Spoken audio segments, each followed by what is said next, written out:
octopuses, or an octopus, is so bright they can eat Brussels sprouts because they like them. If there were an octopus in a fish tank and you chuck Brussels sprouts in, they do love Brussels sprouts. What on earth would you throw Brussels sprouts at an octopus? Stimulating late-night sports conversation for people who know that just trying to find someone sober to talk to at this time of night is like trying to find a pig on the moon. In the early morning mist I see. No rules news debate from around the world and around the bend. The Two Mics Apply more lager on Talk Sport. Yeah. Look at the light. Airtime, paper time, space time, or anything. They're just nutters. In my view, everybody in California is mad. No, they are. They're all nutters, aren't they? They go around towing bits of rock behind them on leads because they think that they give them more spiritual satisfaction than a dog.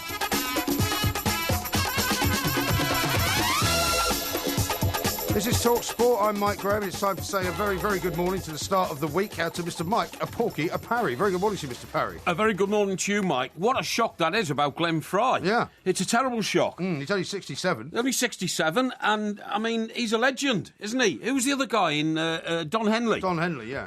They with two wrote all the songs together, weren't they? Pretty much. Don Henley and Glenn Fry. I Yeah. think that's a terrible shock to lose Glenn Fry so quickly after David Bowie. Yeah. Right?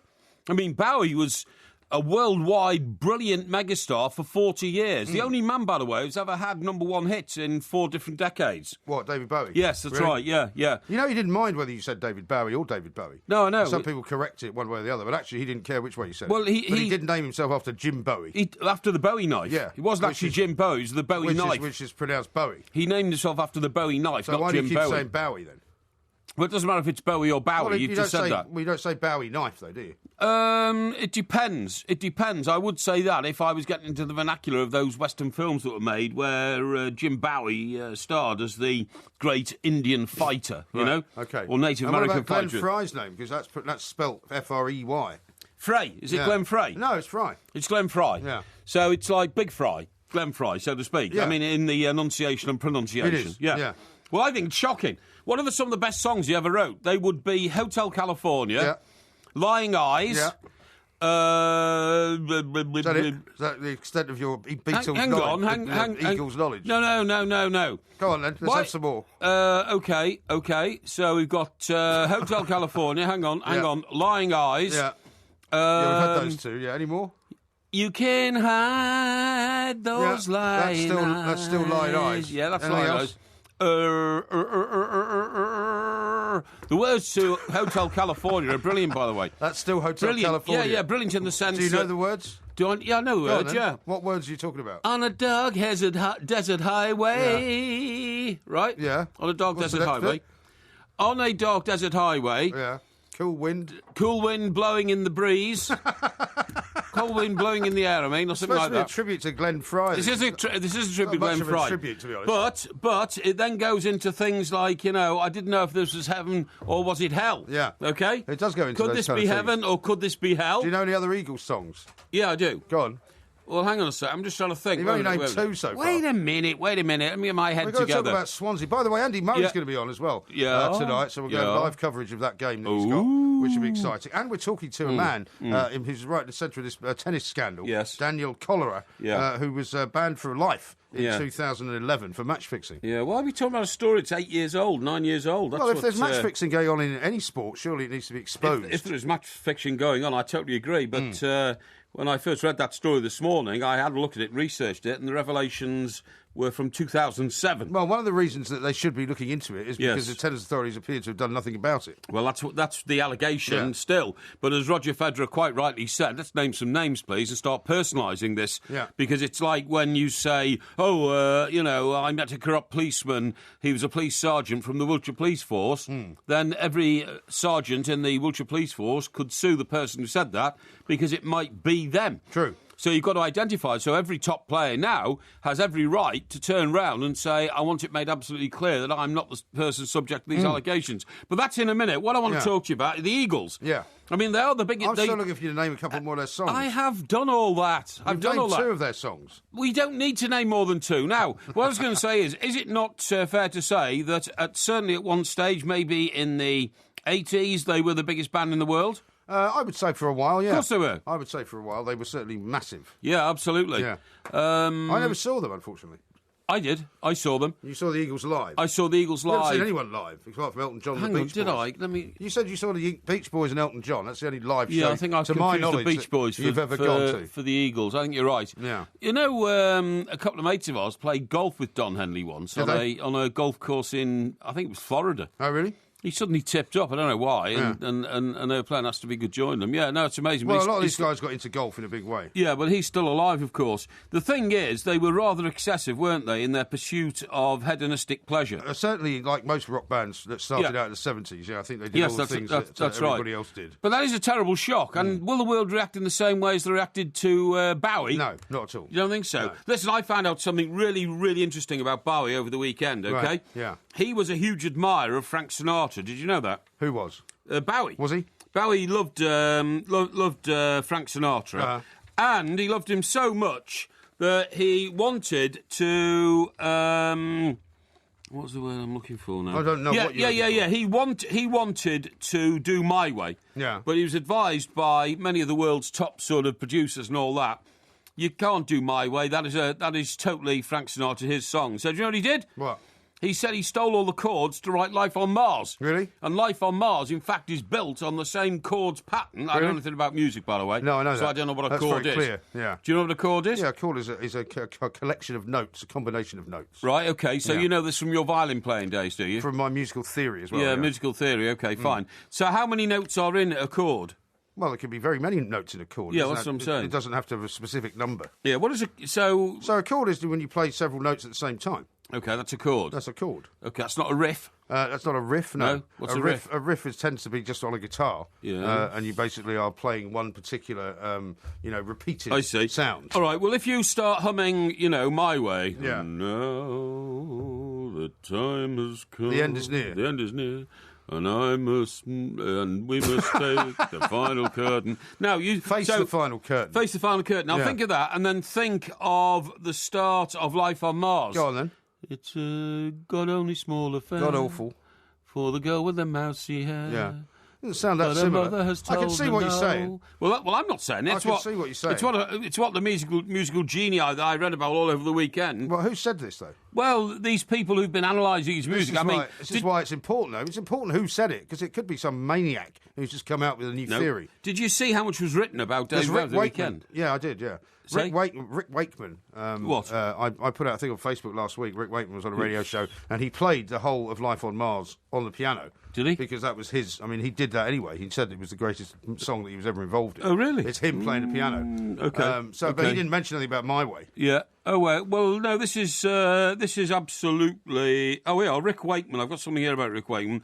Once he was transferred from the fumbling hands of Bowie to the classically trained keyboard virtuoso Rick Wakeman, the accompaniment assumed flamboyant proportions enhanced by guitarist and arranger Mick Ronson's gargantuan orchestral climax, OK? Yeah. That was Life on Mars. Yeah. Okay. Absolutely right. All right. And hang on. So it's the person who's saying, in the early days, Bowie wrote alone on guitar or piano, hunky-dory, and then we go to Life on Mars. Changes, right.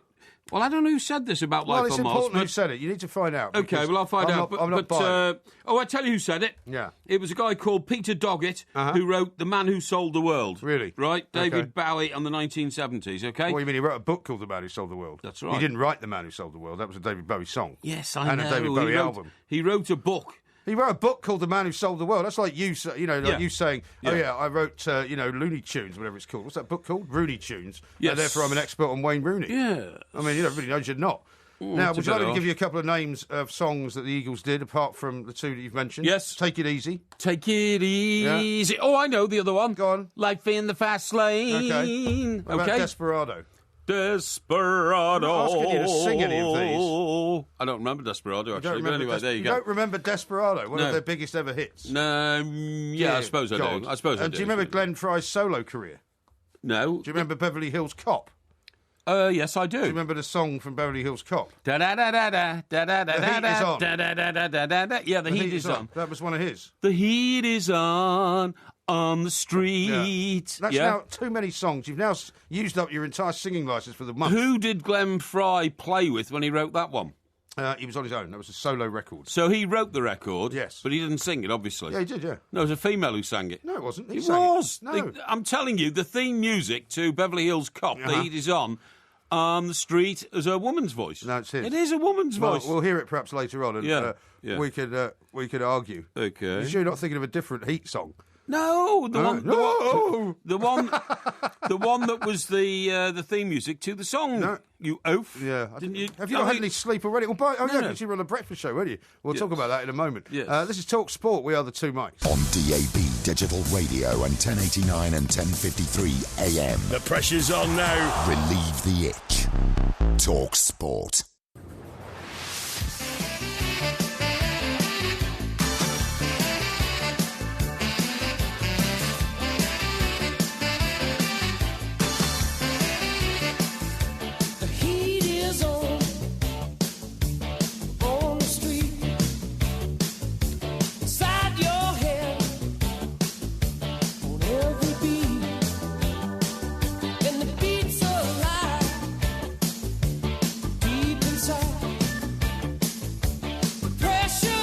Still think it's a woman? No, that's a man with a high-pitched voice. I mean, that's okay. I'll accept that. Now, You'll accept it? Now, if you say that was... what was his name? Glenn Fry. Glenn Fry, yeah. That's...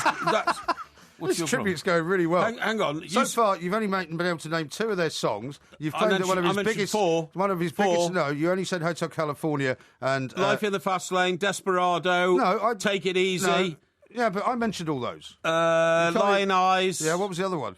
Hotel California. There you go. So you mentioned two songs, right? You've accused him of being a woman singing one of his biggest hits of all time. What I don't understand is that... When did that film come out? What? Beverly Hills Cop? Yeah. In the 80s. Right. So 84, I think. So if he wrote that... I mean, was he a member of the Eagles when he wrote that? Well, the Eagles broke up.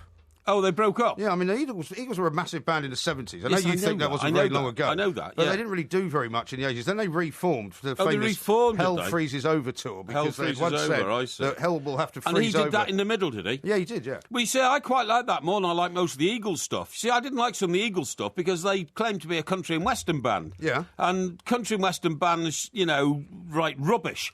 They write stuff I like mean, they were a country Glenn rock band. Campbell, you know what I mean? No, but they were a country. They were a country rock band. I am the linesman for the county. A what? That was Glenn. Can you stop singing, please? That was Glenn Campbell. That's about 8 songs you've now sung. Wichita linesman, and it's only so what, the Wichita linesman. Yeah, Wichita lineman. That's him. And so he should have got out of the Eagles sooner because that's a really good song. That one, The Heat Is On. Yeah. And I thought Lion Eyes was quite a good song, and I thought Hotel California was a ramblingly good tale, if you see what I mean. Really. But I'm sure Glenn Fry would be delighted at your critique of his world lifestyle. Why were people all the time going into, what does Hotel California mean? Isn't it a bit obvious? What does it mean to you then? Well, what it means to me is that the whole of California, the state, is a madhouse. And when you go to Hotel California, you go to California, you experience everything that they sung about in their song. Uh-huh. I mean, they were induced with very strange substances for a lot of their lives, weren't they? These guys who wrote these songs. They certainly were. By the way, have you seen tonight the reports from America that American Pie Man... Don McLean has actually appeared in a police photo holding up a number on an allegation of domestic abuse. Oh, really? Yeah. What, so he's got a mugshot going on? He's got a mugshot going. I can't believe it because when I saw the picture, I thought, no, that can't be Don McLean. Right. I interviewed Don McLean in the 70s when I worked for the Birmingham Evening Mail. Running their London office. You know, I was only very young, but I was a whiz kid, you see. Were you? And I went to see... Do you think he remembers you? Well, he might, because what happened was I got in there, and because I was the Birmingham Evening Mail, I came behind BBC, ITV, quite right. all the national newspapers, all the... This is the sowing the seeds of your sort of general kind of distaste for all these organisations, right? Well, as they made you wait in a room while they interviewed these stars first. You know, all the rock magazines, NME, local radio, and all presumably that. you were right at the end. I was right at the end. Yeah. I was right at the end, the Birmingham Evening Mail, you know, from our London office, right at the end. So I got him at about 6 o'clock You say at night. that as if people are supposed to be impressed by the fact that you're from the London office. Yes, that's right. Yeah, yeah. Nobody cares what office you're from. Yeah, well, probably not. And so I got him about 6 at night, and apparently he'd been doing interviews since 6 o'clock that that morning. Yeah, right. You know, he'd been on radio and all that kind of stuff. yeah. So when It's called a junket, isn't it? They do these junkets. So I'd been waiting like 10 hours, you know, and I walk in and I think, I'll impress him with my knowledge of his song, you know, Right. American Pie, and start relating all the lyrics and all this kind of stuff, Right. you know. And presumably you were just as bad at the lyrics then as you are now. No. Oh, no. I knew the lyrics off by heart to American Pie. Did you? And I said to him, so, Dom, you know, I asked him some fatuous question, because, of course, I wasn't experienced in those days. So, you know, when are you going to write another American Pie 2 or something like that? And he American Pie 2. Yeah, that's right. Yeah. And well, it is one of the most famous pop songs of all time. It is true, yeah. And he just literally flopped back in his couch and said, look, I'm really sorry. I'm talked out. And I said, no. I said, I'm from the Birmingham Mail. You know, I need... Did you say the London office? Yeah, London office of the Birmingham Mail. I said, and you can talk to me. Yeah. He said, I can't talk to anybody, man. I'm talked out. I said, Right. what do you mean? He says, I got no words left in me. And then told me to get lost. Well, I mean, you know... yeah, honestly, very impolitely. Excellent. So I go and see the publicity guy outside and said, look, he won't talk to me. Right. He said, no, he's talked out, man. He's been at it all day. Yeah. I'm sorry, and just pushed me out the Yeah. door. Well, I'm not surprised at that, really. to be honest. So I had to sort of... So you had to make up an interview? No. You did, didn't you? No. Yes, you did. I know exactly what you did. I had to... You then went back to the office via the pub and decided to construct an interview which never took place. No, what I had to I bet you I can find it in the archives of the Birmingham Post. No, what I had to do with my rat-like cunning was get hold of some of the people who had spoke to him that day and find out some of the things he had said and then knit it all together very cleverly into a representative piece. So you made up an interview? No. Yes, you did. No. The fact that you didn't actually misquote him and you used quotes that he'd given to other people still means you made it up. What I found was some publicity literature from America, you know, from somewhere. Somebody gave me on the way in or something. Yeah, but I bet you gave it some kind of local feel, right? You must have inserted some local Birmingham sort of thing. So you must have made some quote up then. Yeah, he had ambitions to give a concert at the NEC in Birmingham, which was... You have no shame about this, do you? Well, the thing is, he was very, what's the word, difficult for me. Yeah. So he's got to be difficult for me. If he didn't then say... I had to respond. Yeah, he didn't do you any favours. Now, we've got lots to talk about. Let me read you a couple of tweets that I've had in already. S says this. It's so upsetting when rock stars die because Porky murders their songs afterwards. Oh, that's nice, isn't it? And Paul says, classic Porky karaoke. The man's a total buffoon. And Stephen says... I haven't been on the karaoke, Porky is thinking of Neutron Dance by the Pointer Sisters. It's when Eddie is in the truck. What? You're thinking of Beverly Hills Cop, the song that you thought was being sung by a woman. He says you're thinking of the other song in Beverly Hills. Oh, when the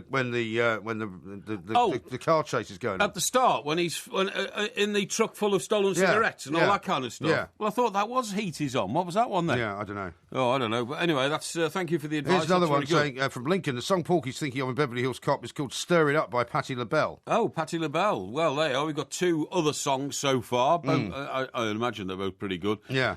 So that's excellent, but it is very, very sad when now, these let's rock talk about stars a couple disappear. of things which are of eminent importance vis-à-vis the weekend. Yeah. For example, if I was Roberto Martinez, right, and I saw you looming on the horizon of any football ground, I would have you banned. Well, because the last time you went to Bournemouth against Everton, the score was 3-2 until the last minute. And then? And the last minute was the 98th minute. 3-3. 3-3. And when you went to Stamford Bridge on Saturday, the score was? 3-2 in the 96th minute. Yeah. And then? In the last minute, 97th minute, 3-3. 98th, I think, wasn't it? 97, 98, yeah. I mean, really, how amazing. Terrible. If you had gone to a betting establishment and said the two football matches I'm going to attend over the Christmas period, sort of Christmas New Year period, are going to end 3-3 draws in a very dramatic fashion in the final minute of an overextended game, which will have been overextended partially because of the ridiculous goal celebrations that Everton took part. No, that's not fair. Yes, it's fair. There was none of that at Chelsea. Yes, there was. The third goal was greeted by more mad celebrations. Yeah, it was, but I mean, that didn't hold up the game or add any time to the game. Well, it must have done, no, because how else did it go to 98 minutes? Because of the injury that had occurred earlier in the game. There was 7 minutes added on time. So there wasn't. You must have been very close to having a second coronary. Well, after the Bournemouth thing. I really was. And Martin Samuel, who, a writer for whom I have a lot of admiration, wrote in his column this morning when Roberto Martinez said he was disgusted. He should have been talking about his the way his defence conducted itself. And, you know, I'm very, very supportive of Everton and always have been, but it is blinking frustrating. When I saw Chelsea break away, I thought, don't let them get over the halfway line. You know, to use the horrible cliche, park the bus on the halfway line, don't let them get past. Yeah. And when I saw John Terry racing forward, and I mean, you know, knocking people out the way to get up there, I said to the person sitting next to me, I think Chelsea are going to score again. And sure enough, you know, when the ball was pinging around in the area, header, bang, drop for Terry. Terry just knocked it in and then ran in such a positive fashion as to persuade the referee that the goal wasn't offside. Yeah. And all of a sudden, we've lost 2 points again. Very, very frustrating. And some would say, what is Everton's problem hanging on to a lead? Yeah. And I'm afraid I discussed that with a few people over the weekend, and I've fallen out with a few people at Everton about it. Have you? Well, you know. Why do you fall out with people? I don't mean to fall out with people, but it's, you know, you try and analyse these things. Sometimes you get it wrong, you know. But anyway, there we are. Well, there we are. So, I mean, we'll find out more about your lavish hospitality day throughout the course of the show. What do you mean lavish hospitality day? Well, I presume you had lavish hospitality, didn't you? Are you suggesting that I somehow took hospitality off people for... I'm assuming if you go to a football match, you're in a box or you're in hospitality, and it's the only way you do it. Yes, but I pay for it. Well, I don't care whether you pay for it. I mean, you've got to make this absolutely clear. You're trying to make out... I don't care whether you pay for it. You're trying to make out I'm some sort of hanger-on. No, I'm not suggesting that. The problem of not remunerating the people who are providing hospitality. I certainly did. I'm not suggesting that. I saw Chopper Harris, by the way. Well, we're going to hear more about this. If you paid for it yourself, there must have been even more lavish hospitality than sometimes you would otherwise get. I just want to know what it was, that's all. It was very nice, thank you. Excellent. Well, we'll be quizzing you. It was in Under the Bridge. Under the Bridge. Under the Bridge, the club there, yeah. That's a good song as well. And Chopper was there. Under the Bridge. Under the Bridge? Yeah, the song, you know. Who wrote that? We'll have it coming out the next... who made it? Well, we'll see if you know. What do you mean? See if you know. Oh, OK. Your musical knowledge knows no bounds. This is Talk Sport. The FA Cup live on Talk Sport with Regain for Men. The magic of the FA Cup continues on Talk Sport with live commentary of the third round replays. Tonight from 7, Aston Villa versus Wycombe Wanderers. And Aston Villa take the lead. Followed tomorrow night by full live coverage of Liverpool versus Exeter City. Back to Firmino, it's 1-0 Liverpool. The FA Cup third round replays live on Talk Sport with Regain for Men. Facts, not fiction. Get it straight from Selco. Selco. It's where the trades go. Get a real deal from Selco Builders Warehouse on a wide range of trade-quality building products. In January, get a real deal on a 25-kilogram bag of G-Tech Universal Bonding Compound for only $5.99 excluding VAT. Now, that's a real deal. See even more real deals and thousands of products in stock at selcobw.com. New branches now open in Southampton and Weybridge. Get it straight from Selco.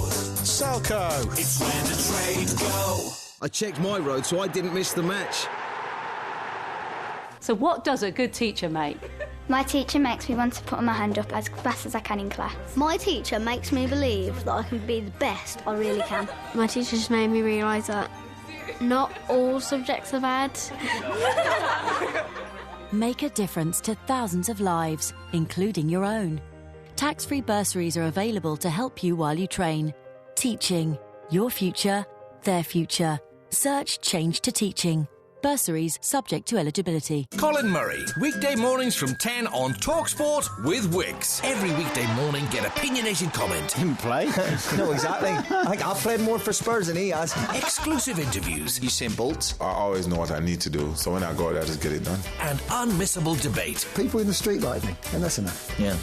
That's what all losers say. From the biggest names in sports broadcasting every day. Unbelievable, breathtaking stuff. Colin Murray, weekday mornings from 10 on TalkSport. With Wix. I want to tell you something about... now, you put that picture out of me in a candle. Yeah, I did, because you announced to me tonight that somebody sent you a candle for a present, which is a very nice present, and a lot of people like to burn candles. It keeps the the fragrance of an apartment or an office or something like that. But I wanted that picture to go out as a warning to our millions of listeners. Well, what the tweet says, for those who are not on Twitter, says a picture of you holding up this candle looking a little bit shocked, to be fair. Porky wants to know who sent him a candle, thinks someone's trying to poison him. Trying to kill me? Yeah. Right. Why do you think that? Because scientists have found that the molecules contained in these candles can mutate on contact with the air. And if you're in a room that's not properly ventilated, because, of course, people like these candles in the winter to try and bring a bit of ambience and warmth to their rooms when the windows are firmly shut. You can use them in the summer as well. Yeah, you can. They're quite fragrant, aren't they? I mean, it's got I presume it's got a scent. But what people do is, it has. What sort of scent is it? Hey, what sort of scent? Or are you just worried about who sent it to you? I'm only worried. It's a pathetic joke that. Not really. I'm only worried you sent it to me. It smells like.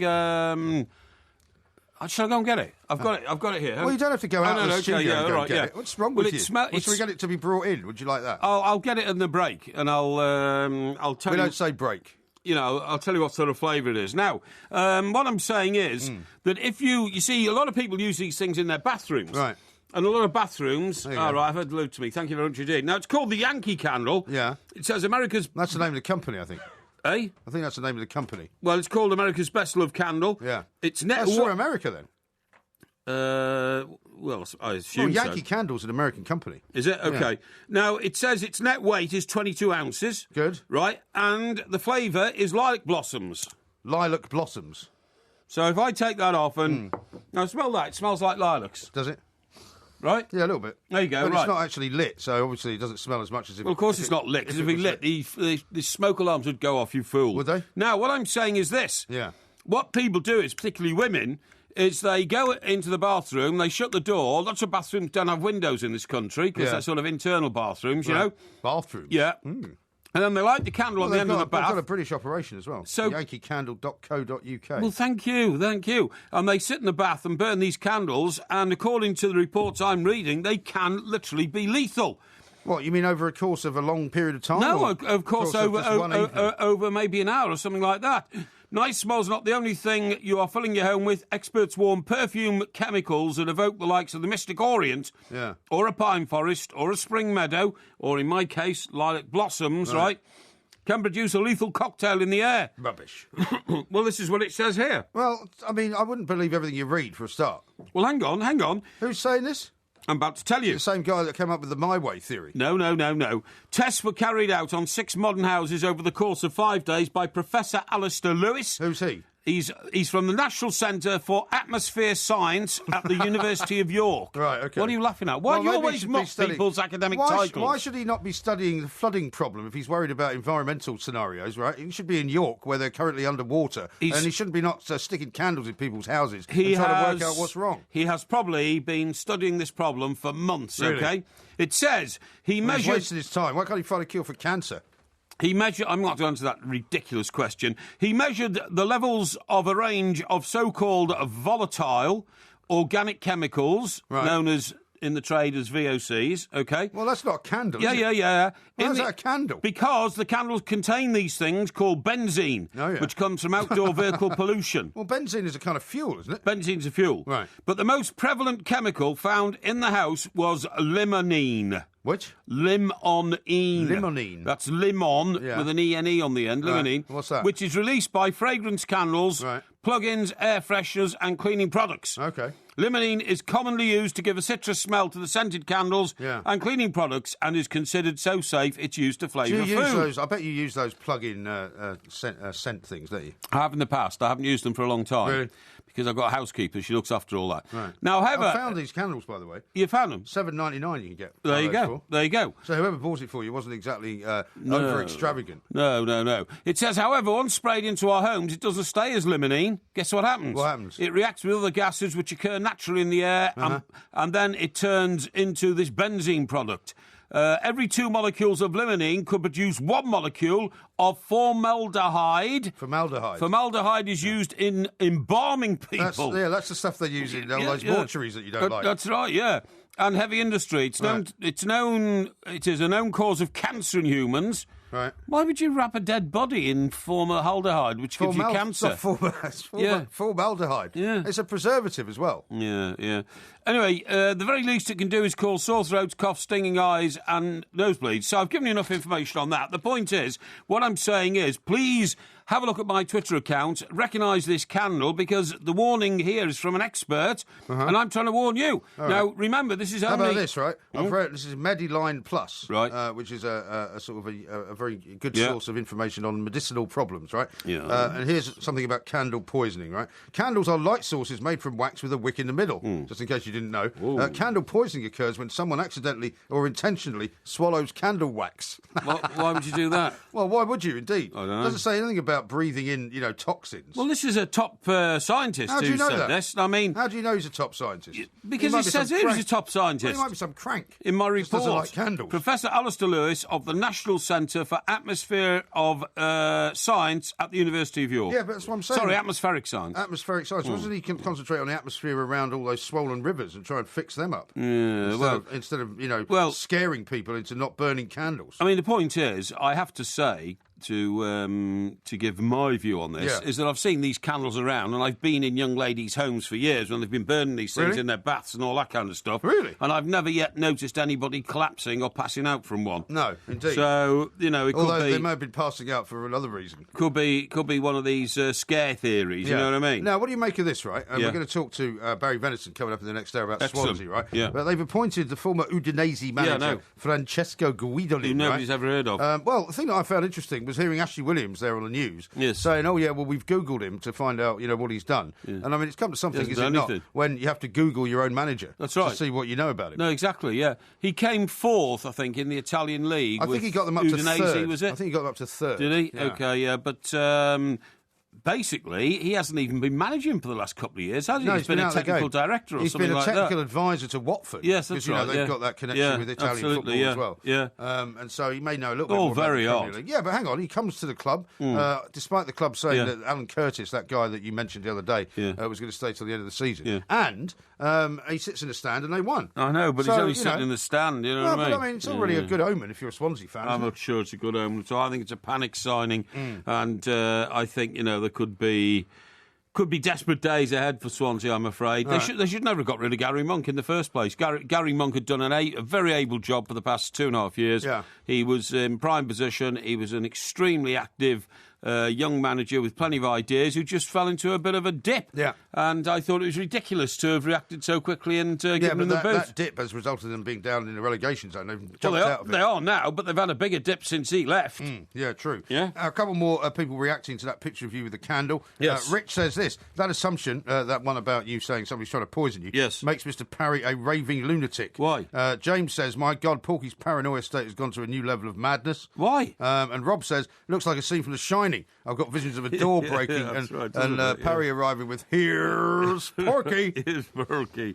Steve says Porky looks like he's seen a ghost. But I've read you the report. The reason why I'm worried about it is because... I don't think you should worry about it. No, the Professor Lewis... Whoever he is. National Centre for Atmospheric Science at the University of York... says, there are some pungent, even poisonous elements to these candles. That's what he's saying. Yeah. Well, I mean, Becky says can be in certain circumstances. Yeah, I don't think in most circumstances. Once again, Porky scares the listening millions. Don't drink alcohol, don't eat red meat, don't burn candles, don't take electrical items into the bath. I don't think that's true. I don't think... Well, you shouldn't take electrical items into the bath unless you want to electrocute yourself. Well, exactly right. Which most people don't. Right, well, why would you? Yeah, exactly. Now, coming up, we're going to get stuck into this tennis story. It's all over the back pages. We're going to talk to a man called Daniel Cholera. He's a former professional player.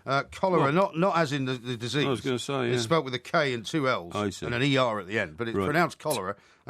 He was banned for life for match fixing in 2011. We'll find out what his story was. This is Talk Sport. Talk Sport. Application, determination, dedication, and pride. Talk Sport. To remember Glenn Fry. We'll be talking to the Donna Harvey a little bit later on in the show and find out what her remembrances are of the Eagles. Lots more for us to do here, though, and the story that's all over the back pages of the papers this morning, alongside Ashley Williams getting a goal for his new boss at Swansea, is basically headlines like Name the Fixers from Roger Federer, who's demanding to know who it is that's been rigging matches. Tennis in the spotlight on the back page of The Independent. Accusations of widespread match fixing overshadow the Australian Open. Andy Murray's playing over in Perth as we speak in preparation for that. Let's talk to a man who knows a little bit more about match fixing. He is Daniel Cholera, former professional tennis player who was given a lifetime ban for match fixing in 2011. Daniel, a very good morning to you. Welcome to the show. Hello, good evening. Hello. Yeah, thanks very much indeed for talking to us. So you were banned, I guess, 5 years ago now, I guess, practically. Tell us what the circumstances were in that case. Yeah, it was like, first of all, I had to go to London to the court of the ITF. So they came to me and told me that there are like 7 players staying all the same, that I try to fix matches or I offer them matches or I fix matches by myself. So then finally I got guilty, got the lifetime ban. So did you admit? So did you admit to the? Did you admit that you had tried to fix matches? Pardon me? Did you admit that you had tried to fix matches? What do you mean? If I try to admit? No, did you admit it, or did you deny it? Did you plead guilty, or did you say it wasn't true? Of course I denied because it was not the truth. Of course I denied it. But all the witnesses told actually to the lawyer that I tried to fix the matches, or I offered them. Right. But at the end, there were like 5 witnesses. They got dropped because they didn't believe that they said the truth. So I had to go to the CAS, to the Court of Arbitration, to Lausanne. Right. Then there was another player. Actually, he didn't cooperate because he didn't bring his telephone records and all these things. Normally he should bring. So he also got dropped from the ITF and from the TIU. And then there was, at the end, there was one guy. He said that I tried to offer him a match. I said, no, I didn't. And at the end, I was guilty because he won kind of fairness award in his country a year ago. And that was the reason why I was guilty. And let's say he said the truth. And yeah, okay. What I read today was actually very nice because the ATP president says that without any proof, there will be no investigations. Yeah, okay. That's very nice. So all of us, we know there will be no investigations, but there will be lifetime bans.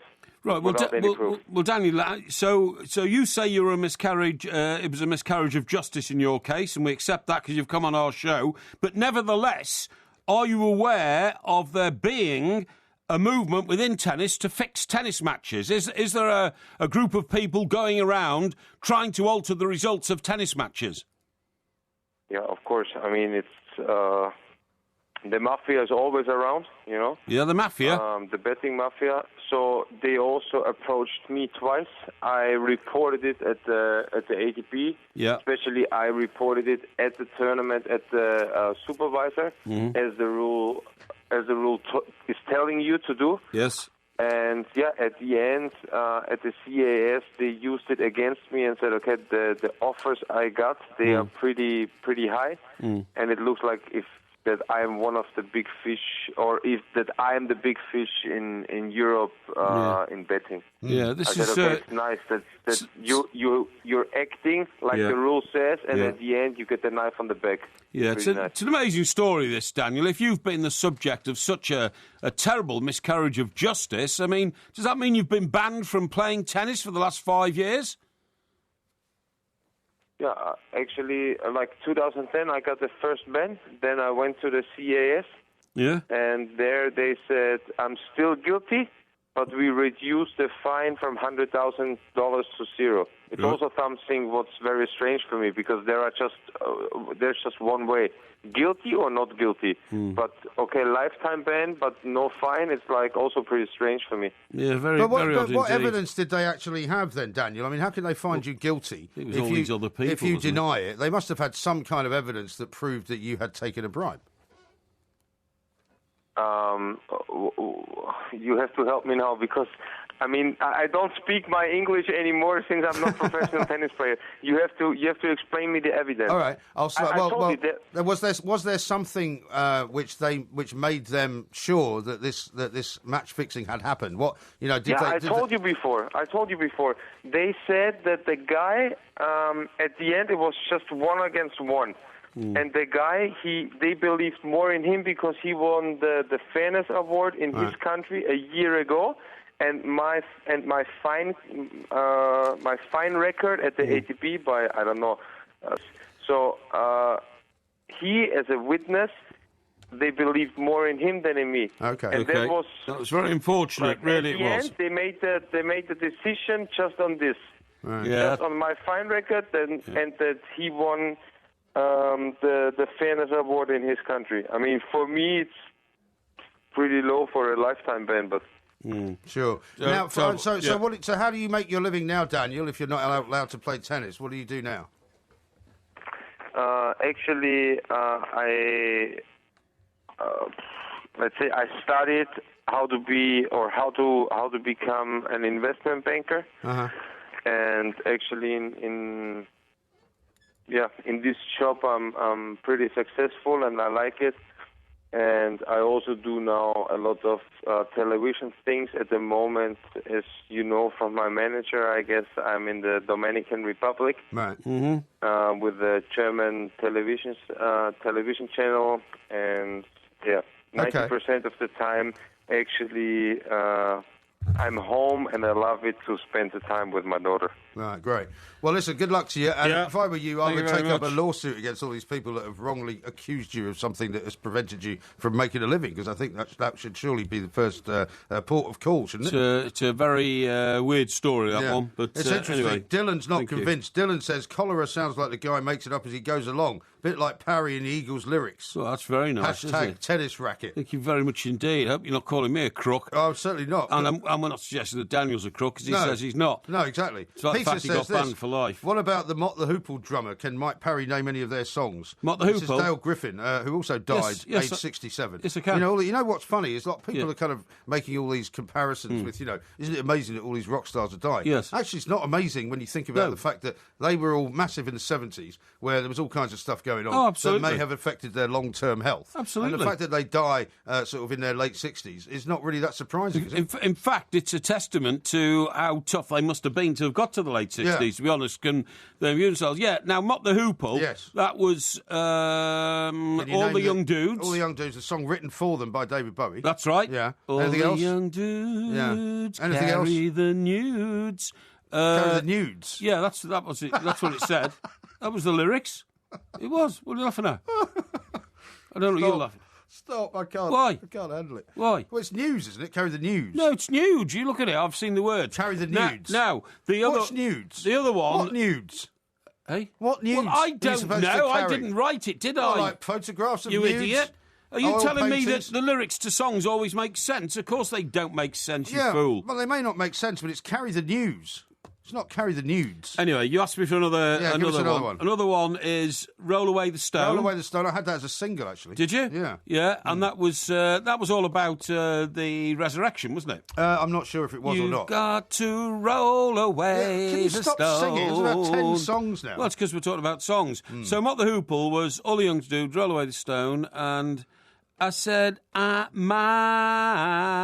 once bitten, twice shy. There you go, once bitten, twice shy. Yeah, that's another one. How about that? Now, here's some interesting info for you. Right. The group disintegrated in 1974. Who, Mott the Hoople? Yes, when Ian Hunter, suffering from physical exhaustion, cancelled their entire European tour, right? Really? It then says rumours spread that he was making a solo album with Bowie's guitarist Mick Ronson, which led to an irrevocable rift. And then, sadly, I suppose you would say, Griffin, Watts and Fisher continued to play and record under the name Mott, but split up 2 years later. Yes, I think they would. Without Ian Hunter, they weren't really very good. That's great, isn't it? They spend months organising this European tour, and then presumably the night before they're going to go, this guy Ian Hunter, who thinks he's the boss of the group, reckons the rest of them are all deadbeats. He might as well ditch them. Comes in and says, I'm cancelling the European tour. All right. Great. So what are we going to do for the next 9 months then? It's like, man, couldn't get it together, man. Couldn't get my act together, man. All this kind of stuff. But he also, Griffin, with Watts, formed a production company and produced albums for Hanoi Rocks and The Cult. And then he joined the BBC and produced many of John Peel's Radio 1 sessions. Really? So obviously a guy that was still into the music business in quite a big way. John Peel still alive? He's not, is he? He's not, no. No, he died a couple of years ago, didn't he? His favourite record was that one by the Irish guy. What? Teenage Kicks. Teenage Kicks. By the Undertones. That's right. That was his favourite record. Fergal Sharkey. Yeah. I met Fergal Sharkey, Yeah, me too. I interviewed him. Did you? Yeah. He used to live in North London. I interviewed him at the Rainbow in Islington. Well, when the Rainbow was still going. I tell you where I interviewed him. His record got to number one. A good heart is sometimes hard to find, and it was number one for about like 6 or 8 weeks or something. So he went from being a fairly anonymous singer with the undertones. Well, he wasn't anonymous. Well, I tell you where it all started. Because did he not also become quite powerful within the industry because he was put in charge of all the copyright business? Oh, that was much, much later. Was it? Much later, Oh, when he'd sort of given up being a singer. Yeah. But where it started was, it was all down to Lord Mountbatten that I got to know, well, the murdered Lord Mountbatten, that I got to know Fergal Sharkey. Yeah. Because I shot over to Ireland. That was when Brenda Parry stole my car. I stole hers. I can't remember now. Yeah. It was one of those things, you know. And one of the guys from the Irish Press, that's the evening newspaper in Dublin, was a very nice fellow called Michael. And as my name was Michael, we had something in common. Really? But his surname... Doesn't take much, does it? What? I mean, it doesn't take much for you to try and cling on to some kind of connection. What are you on about? So, no, we had the same name. I mean, it's only one of the most common names in the Western world. It's one of those common names in Ireland, certainly. But this guy had loads of inside info about what was going on in Ireland, so I stuck with him. Anyway, his surname was Sharkey. Yeah. And then Michael Sharkey. That's right. Yeah. And when we got back to Dublin, about 10 days later, there was a leaving do. Somebody at the paper was leaving, and I'd sort of attached myself to their paper then. Yeah. So I went along to this, and I only then realised that he was Fergal Sharkey. In fact, I didn't even know who Fergal Sharkey was. Of course not. What, so this was his brother? It was his brother. What's the point of this story? The point of this story is, like 6 months later, when when I'm back in London, and Fergal Sharkey becomes... like the number one hit man in the world, you know, this song, A Good Heart Is Something Hard to Find, I was told to go and track down Fergal Sharkey and get a great interview with him. Right. And then I realised... on the basis of all the great interviews you've done with rock stars in the past. Exactly, like Don McLean. Like Don McLean. He wouldn't talk to me because he was talked out man. Right. And so... I rung up Michael Sharkey. I said, "Oh, mate, it's my." I said, "Listen, mate, you do me a big favour. Can you tell where your brother lives?" He said, "Yeah," and he gave me an address in Primrose Hill. Right. And I went round there, and it was easy to spot Fergal Sharkey's house. Yeah. Because as you turned the corner in your, express Ford Cortina and put the window down to ask somebody to know where Fergal Sharkey lives, all you could hear in the whole of the street was, "And a good heart," and he was playing it on a loop and had been since 6 o'clock that morning. Really? Yeah, and they all said, "Can't you guess?" Right. And all his windows of his house were open. Right. And I went and knocked on the door, and he was, he had a strange look on his face. Time, by the way. Strange look on his face. Yeah. He wouldn't believe that I was a friend of his brother's. I'm not surprised. Yeah, but anyway, eventually I... Did he talk to you? I greased my way in past the door, used my rat-like cunning to elicit a fantastic interview out of him. Yeah, well, I might ask you what the greatest line of it was. No. Not now, but when we come back...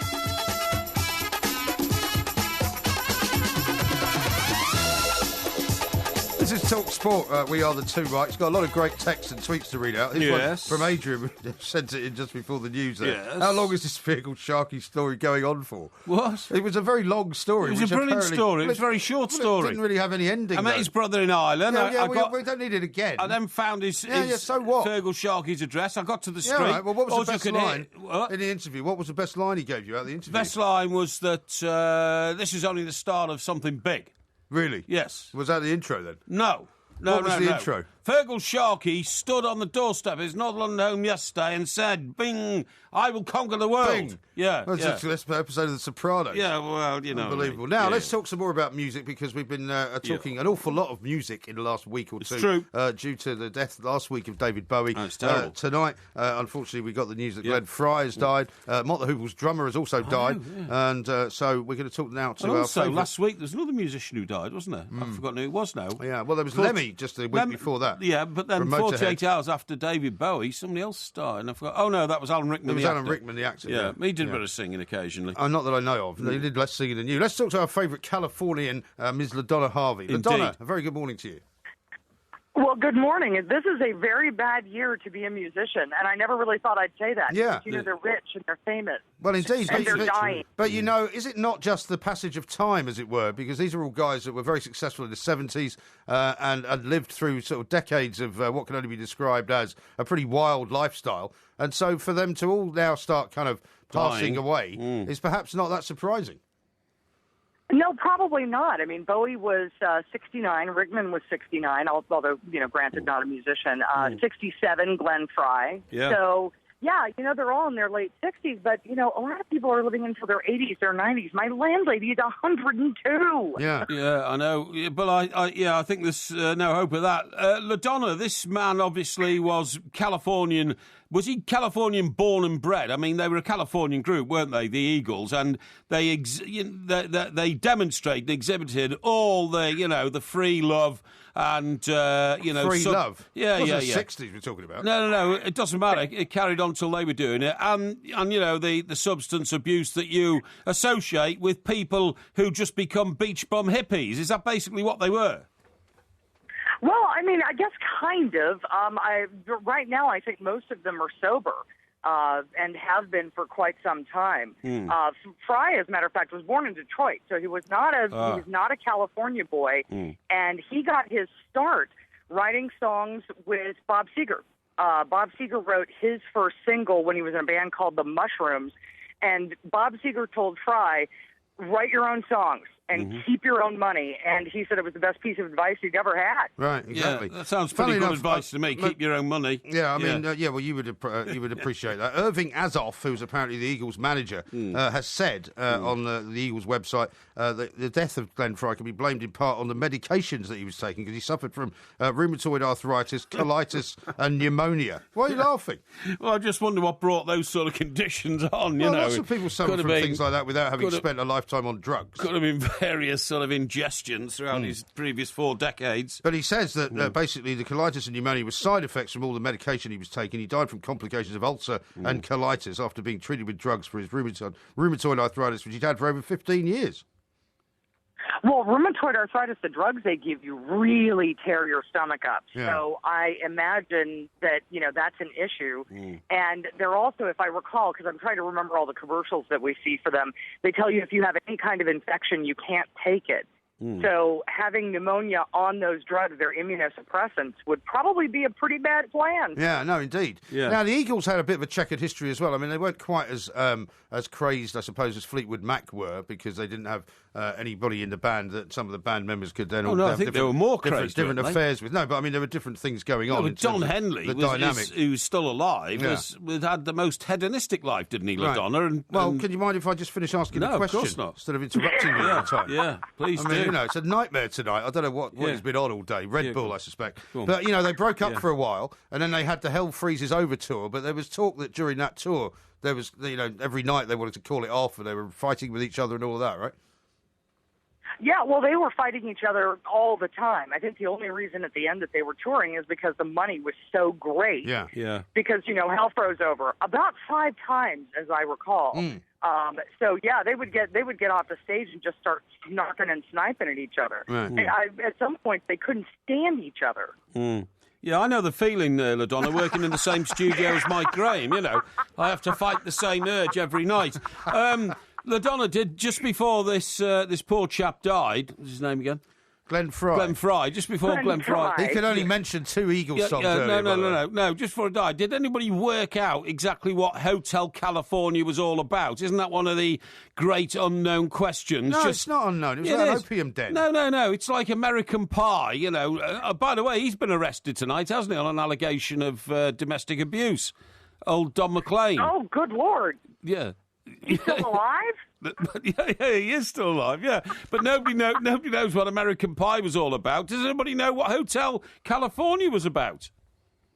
I think that we're trying to paint a picture of California as this place that you kind of got sucked into, and then once you were here, you couldn't get away. Yes, right. And I think they're right about that. Yeah, no, I think you're right, yeah. I came here from Texas, man. You would think that I would fit in about like a hippie at a country show. Yes. But no, I've been sucked in and I can't leave. It's like then I would have to explain myself to normal, sane people. Well, and I can't do that anymore. Do you know what, LaDonna? It's strange you'd say that. About 30 years ago, no joke, we had 2 colleagues in Fleet Street, the newspaper industry of England, who went out and got absolutely bladderated in drink, went to Heathrow Airport, got on a plane to LA, and have never come back. Who was that? Sorry? Who was that? The guy who works for the Telegraph, who did. And John Hiscock. John Hiscock, yeah, John Hiscock. That was a while ago, though, wasn't it? Well, it was about 40 years ago now. And when I went to visit him in LA, he lived in Santa Monica, actually. Yes. And he had a hot tub. which I thought was the most decadent thing I'd ever seen. This was about 1984. Yeah. I was like, why have you got a hot tub? Yeah. He's like, everyone's got a hot tub. I'm like, oh, right, okay. And the other guy was Nick Lloyd's mate, whose house was used for the Lovejoy series, the antiques dealer, you know, while he was away in LA all those years, yeah. All right. I've forgotten his name. So It's he a couldn't great have been story, that important. nonetheless. Yeah, absolutely. Yeah, no, apparently Don McLean was arrested in Camden, Maine, brought up on a domestic violence assault charge. I'll tell you what, the strangest thing is, though, in the mugshot picture, he looks exactly like Bob Ballard. Yeah, he looks terrible. He looks a guy that works here at Talk Sport. He looks I hope it's not him. It's a mistaken identity. No, he looks absolutely shocking. And if Bob Ballard looks like him, Bob Ballard should do something about his appearance, because I tell you, it's not good. Now, listen, LaDonna, I'm sorry to keep you up here, because I know you've got a bed to head to. Now, tell us about what will be done for... I mean, obviously, Bowie's death was a massive kind of worldwide mourning episode, really, that's still going on. Will the Eagles be treated like that in California, or not so much? Boy, you know, it's hard to tell, and I'll show my bias here. When I was growing up in the 70s and 80s, I was much more of a Bowie fan than I ever was the Eagles. I can't stand that band. Really? Oh, really? Well, there's that great line in The Big Lebowski, isn't there? Well, he sits for The Big Lebowski when the guy gets released from the police authorities in California, and he gets in this cab, and he just goes, "Man, just turn the Eagles off, man," and the guy throws him out of the cab. It's brilliant. Yeah, well, that's kind of how I feel about it. I don't run down their contribution. They paid. I guess you pay homage to them or homage to them all the time when you hear country rock, but it's just not my thing. Yeah, well, so, you know, to me it's not as big a deal, but to other people it probably is. LaDonna, I always thought you were a woman of intense intelligence and breeding, and having heard you put David Bowie over the, those stumble bums, the Eagles, my admiration for you is even greater. And now I'm totally frightened, almost near to death. Quite right. Yeah, there's still a vacancy for the first Mrs. Parry if things don't work out with that guy you're with. You never know. Absolutely. LaDonna, yeah. Thank you very much indeed. LaDonna Harvey from KOGO Radio. McLean, I'll just give you some more details on Don McLean. Booked at Knox County Jail, and he was released he was there from 2 a.m. to 4:30 a.m. So he got out quite quick after posting $10,000 bail. Yeah, right. He's only recently just sold his manuscript for American Pie for $1.2 million. What, the original handwritten one? Yeah. Really? Yeah. Oh, that's somebody paid $1.2 million for it. People will pay that sort of money, for my compositions one of these days. What compositions would they be? The compositions I've made over the years. Yeah, but you don't write them down, though, do you? They're just kind of spontaneous, aren't they? No, I write them down. Do you? Yeah, I've written them down. See the time, by the way. It's like John Lennon said to his Aunt Mimmy, "Don't throw those away, Aunt Mimmy. One of these days I'm going to be famous and you're going to regret that." And did she throw them away? She threw them away. Yeah. This is Talk Sport. If you've recently noticed that you're starting to lose your hair, there are a range of options open to you.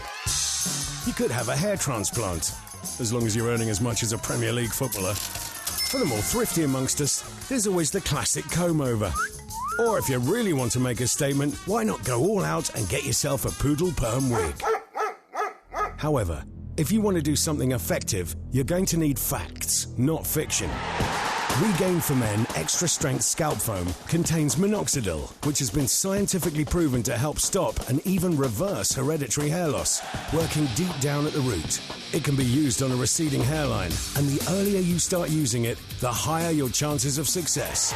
You could even start seeing visible results in 16 weeks. And now Regain has an app that gives you support and advice to track your progress and maintain your twice-daily routine. Separate the facts from the fiction at regain.co.uk. Regain contains minoxidil. Always read the label. Whether you're saving up for a big anniversary or a coral reef diving holiday, the money you're putting aside is perfectly safe. Protected by the FSCS up to £75,000. Should anything happen to your bank, building society or credit union, it's completely automatic, free of charge, and you'll normally get your money back within 7 days. You'll probably never need us, but it's good to know we're here. Search FSCS Protected to check you're fully covered. The Form Zone on TalkSport with Betfair. Listen to TalkSport throughout the weekend for Betfair's experts' essential guide to all the latest form and odds as all the big teams face off. Everything you need to keep ahead of the game and make sure you know where the smart money is this weekend. Enter the Form Zone every weekend on TalkSport with Betfair's ACCA Edge, giving you cash back on trebles and above on all sports and markets if one leg of your accumulator lets you down. Selected bets only. Full terms at betfair.com. Gambleaware.co.uk.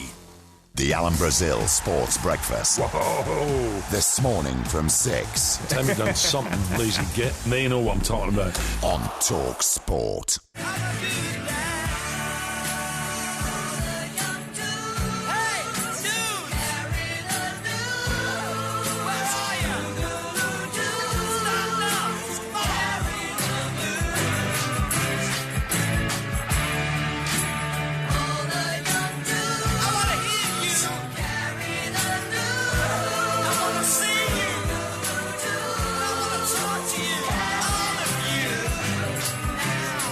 This is Talk Sport. We are the two Mikes. Coming up a little bit later on in the show, Yep. It's another edition of Winners and Losers, of Certainly course. is. Last week we had the problem with the podcast, which caused You a bit invented of a problem to try and stall it. Well, not at all. Try and but gerrymander it. Paul says this at the two Mikes, recording the entire show due to a lack of confidence with podderisation. Yeah. And he says, weekend of the text. Absolutely. Now, a couple of tweets to read out to you. Okay. This is from someone who doesn't give a name. Jim Bowie's knife was made by the Little Mesters of Sheffield, apparently. Oh, right. That doesn't surprise me. Yeah. The, Who are the Little Mesters of Sheffield? Well, Little Masters of Sheffield. I know there's a lot of knife action up there. Yeah, exactly. They're a metal production company. Are they? The Workshop of the World, of course, was Yeah. what Sheffield was called in those days. Right. When the blade, we built the empire on the blades of Sheffield. Yeah. In the sense that, when you were fighting hand to hand, Yeah. you turned your rifle into a bayonet Right. by putting a knife on the end of it. Right. And all those knives came from Sheffield. Oh, okay. Absolutely right. Sheffield Steel. Sheffield very Steel. much feared. That's Now, right. Mike Wren in Yes. London is not happy with you. Right. He says David Bowie is not the only man to have had number ones in 4 different decades. Right. Cliff Richard has also achieved that. That's feat. absolutely true. In fact, Cliff has had number ones in 6 decades. Yes, that's right. And then he says, why don't you do some research before coming on air rather than just spouting off a load of hearsay and unsubstantiated waffle? Well, I think that's an extraordinarily cruel thing to say. Yeah, the Bowie thing was 4 decades, and I think you'll find that I am absolutely right, but what I should have qualified and said is in England and the United States, Right. which Cliff Richard didn't. Cliff Richard had, I think, number ones in 6 decades, Right. but they were all in England. Only in England, He's okay. hardly known in America, Oh, whereas okay. David Bowie had number ones on both sides of the Atlantic in those 4 decades. That's all. Okay. Now, here's Okay. another David Bowie-related one from Yeah. Peter in Chelmsford. Yeah. David Bowie was an admirer of Anthony Newley. If you listen to one of his early albums, The World of David Bowie, you will hear the similarity between the two. Yes. Take It Easy was written by Glenn Fry with Jackson Brown, not with any of the Eagles. Perhaps Porky could offer his singing services as a Glenn Fry replacement. Indeed. David Bowie's greatest, he said the greatest compliment to him was being mentioned in the script of Only Fools and Horses. Is that right? Apparently, Del Boy one day said, how do you think I am? David Bowie or something like that. Now, talking about music here, do you know who Giorgio Gomelski is? No. No, I didn't think you would, so I'm going to tell you. Right, who is he? Well, this is a great story. Now, the first time we did a live show, we were sort of a bit nervous. The first time at the Hen and Chickens. At the Hen and Chickens, that's right. September 2014. It certainly was, yeah. And we sort of said to ourselves, will anybody turn up? You know what I mean? Yeah. And will anybody get there and all this kind of stuff? Yeah. As it was, we sold out. We were very lucky. We did. did. We've been selling out theatres ever since. So I'll let you know that. Thank you. Now, the reason I tell you the story is because... Although there are still a couple of tickets left for February the 5th, we should point out. So that's a viewing. It's a viewing, yeah. And screening, actually. It's a screening. You're absolutely right. It's a screening. It's not a viewing. It's not like a house you're putting on the market. No. It's a screening, and we'll be on stage for a Q&A afterwards. Yeah. And then, of course, because the tickets are more expensive than they were for the live show, we will be dishing out personally signed DVDs at the end of the show. Is that right? Yeah, that's right. That's yeah. right. Yeah. Now then, what happened was Giorgio Gomelski booked an unknown group named the Rolling Stones to play his rhythm and blues club at the Station Hotel Richmond. Oh, yeah. When they got there, right, the group's founder, who was Brian Jones, did you know that Brian Jones founded the Stones? Yeah, I did know that. Yeah, it wasn't it was very much his group. Yeah, it wasn't Jagger and Richards. No. It was Brian Jones. So the group's founder, Brian Jones, took him to one side and said, Giorgio, there's 6 of us in the band, and there's only 3 people in the audience. Right. It's not really worthwhile, is it? And Gamelski said, Brian, how many people do you think can fit in this room? Brian said, I don't know, I suppose you've got about 100 standing shoulder to shoulder. He said, right, we'll play, I'll put the lights down, play as if there were 100 people. The Stones took to the stage, they were paid £7, 10 shillings, and Gamelski later claimed... How much? £7, 10 shillings. Oh, that's how much the band got? That's how much the band got, yeah. And Gamelski later claimed that it was the best show he ever saw. The reason I'm telling you all this is because... he just died as well, right? Yes, Giorgio Gamelski has just died. He was the Rolling Stones' first manager. From this ill-attended start in February 1963, and with Gamelski acting as their manager, the Stones' audiences rapidly grew. Within weeks, lines were forming for their regular Sunday night gig at the club, which he named the Craw Daddy. Remember the Craw Daddy in Richmond? Well, I don't really, but I mean, I know where it was. It was right opposite the station, isn't it? That's right, yeah, absolutely. Anyway, the sad story about this is this guy Gamelski's died aged 81. Yeah, he was a refugee from sort of post-war Russia, right? Russian emigre, arrived in Britain in the mid-50s. And did he not become involved with the Beatles at one point as well? Well, he tried to. Funnily enough, funny you should say that. He tried to get involved with the Beatles, but the sadness of this is that for some unknown reason, Brian Jones met that Andrew Lou Goldham, right? Oh, yeah. And Andrew Lou Goldham immediately came up with a plan to offer them a contract and a recording opportunity or somewhere. You know, he knew somebody at a record company. And so Brian Jones on his own, in speaking for the other 5 members of the group, as they were then, signed up and abandoned old Gamelski, and he's never forgiven them. Yeah, right. Stones, here we go. Effusive and charismatic Gamelski, the Rolling Stones on their way, yet he was not to share the journey with them. When his father died suddenly, he had to go to Switzerland to organise the funeral. When he returned, the Rolling Stones had met Andrew Lou Goldham, an ambitious and pushing 19-year-old. It's not bad for a 19-year-old to sign the Rolling Stones, is it? Not bad at all. Publicist who had done some work for Brian Epstein and the Beatles. The Liverpool group were already at number 1, and for all Gamelski's energy, the Stones still did not have a recording contract. A starstruck Brian Jones, at the time de facto leader of the group, rather than Jagger, met with Oldham and his partner Eric Easton and signed the Stones to a 3-year management deal. Yeah. Gamelski, who had no written contract, was out of the picture and carried the burden of regret for the rest of his life. Yeah. So there you go. There you are. Well, fascinating stuff, isn't it? Of course it is, yeah. Now, a couple of people want to correct you rock and roll. on Carry the Nudes, OK? Max in Worcester being one of them. Yes. He says, I've heard it all now. The lyric is Carry the News. OK, as at the time, Bowie and his fellow artists would communicate many current affairs through their song lyrics. The young dudes carried the news. Oh, OK, well, that's good, yeah. Excellent, I like that. Well done. Robert in Belfast says, a few players are all starting to squeal now that they know fingers are being pointed, including the world number 1. This is that reference to Djokovic saying that he was once approached to fix a match. Yes. Why not mention this before that they were approached? Well, that's a very good question, isn't it? Well, not what? Why not mention the fact that they were approached before now? I mean, if Djokovic is talking about being approached to fix a game many, many years ago, why did he not do that at the time? Well, according to the reports I've been, listening to all day and reading all day, Djokovic, when asked 8 years ago had he been approached, apparently said no. Yeah. And now has decided 8 years on to say, well, yes, I was approached. Yeah. So there's a few people a bit puzzled as to why he would suddenly decide to claim. I'm not saying that the claim isn't true. Why are you talking in riddles tonight? I'm not talking in riddles. There you are. Get on with it. No, well, the point is with this, you don't know the truth of all this. No, exactly. That's why we're investigating. Exactly. When people are saying, I was approached, I wasn't approached, I do. We just had a guy on who got banned for life but said he was innocent. Right. So, I mean, it's all very strange. It is all very strange. When was the last time you bought a bit of IKEA furniture? I haven't bought any for a while, actually. I mean, there was a time when I lived I think with IKEA, it depends on how close you are to an IKEA store. I think you're right. When I lived in Glasgow, for example, IKEA was a place that we would visit quite a lot because it was literally... Have you got a Billy bookcase? I have. I've got 4 of them. Yeah, I've got a few of them. Well, I've certainly had them in the past. And they're so easy to put together and they put them against the wall. They look actually quite smart. They're varnished. The ones that hold CDs as well. I've got a couple of those. Oh, OK. I've got one of those. Yeah, OK. You know, the tall, skinny ones. They're also... I mean, those Billy things are about the only things from IKEA that I can put together. Yeah, I agree. You know, because, I've had in the past, say, a chest of drawers for the bedroom.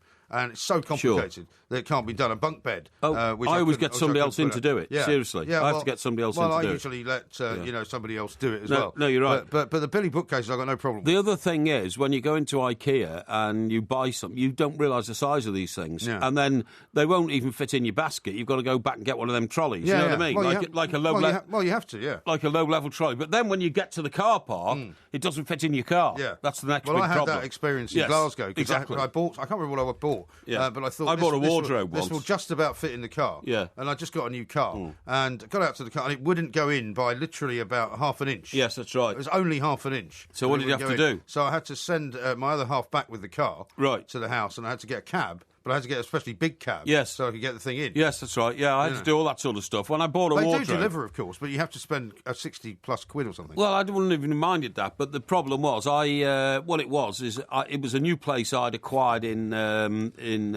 Orwell Quay. Oh, yeah. And they would never have found it. So you deck out your rentable places with IKEA stuff? Oh, definitely, yeah, absolutely, all the time.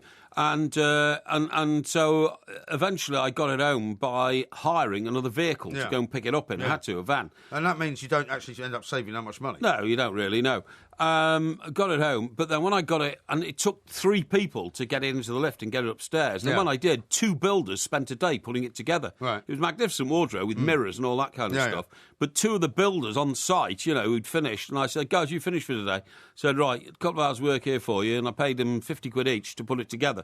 But there's no other way of doing it. But the reason I ask is that the boss of IKEA is telling people, I'm not sure that you've all got too much furniture now, because he's got evidence that people are buying IKEA furniture and putting it in storage. Really? You know, these huge storage places all over the country now, self-store and all that. Apparently they're full of all sorts of IKEA furniture. What, because people haven't got... they figure they'll put it up at some point in the future? Well, they just don't have room for it. They keep on buying it because it's attractive. Billy bookcases or the Bernhard bar stool. Steve Howard, IKEA's chief sustainability officer, said that our houses were already so full of possessions we'd reached peak home furnishing.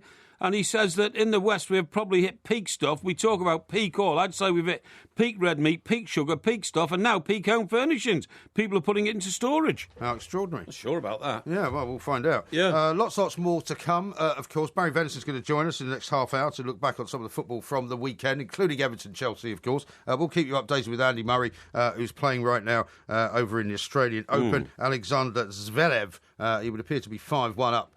So I can't imagine this is going to be too difficult for him. This is TalkSport. Keep your ears warm and draft-free this January with TalkSport's amazing transfer window updates. With TalkSport's incredible transfer window updates offer. You listen, you hear one free. I said, you listen, you hear one free. You listen, you hear one free. That's right, cutting through the hearsay and bringing you all the inside track on all the latest signings, the moves the players are making, and all the deals the managers are taking. TalkSport's amazing transfer window updates are the transfer window updates that professionals use and are available throughout the month of January.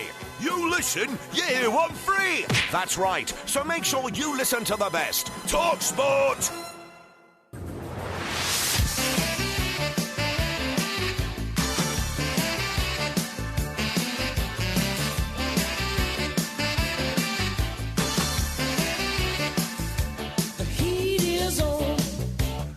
This is TalkSport. We are the two Mikes. Got lots and lots of text coming in on some of the things you've been saying, Mr. Parry. Stephen Sheffield says, morning chaps, Elton John has had hits in the USA and the UK over 5 decades. And he says, Porky, you chump. No, I didn't say that nobody else had. I said David Bowie had achieved that when no, I don't believe anybody else has in the same decades. I wouldn't be surprised if Elton has. Well, he's had a lot of hits, but whether or not he went 70s, through 4 80s, decades... 90s, noughties and now, I don't know. On both sides of the Atlantic, I don't know. Could be. Oh, Andrew says the support act for Mott the Hoople for a little while were Queen, as Mr. Brazil went to see. Queen?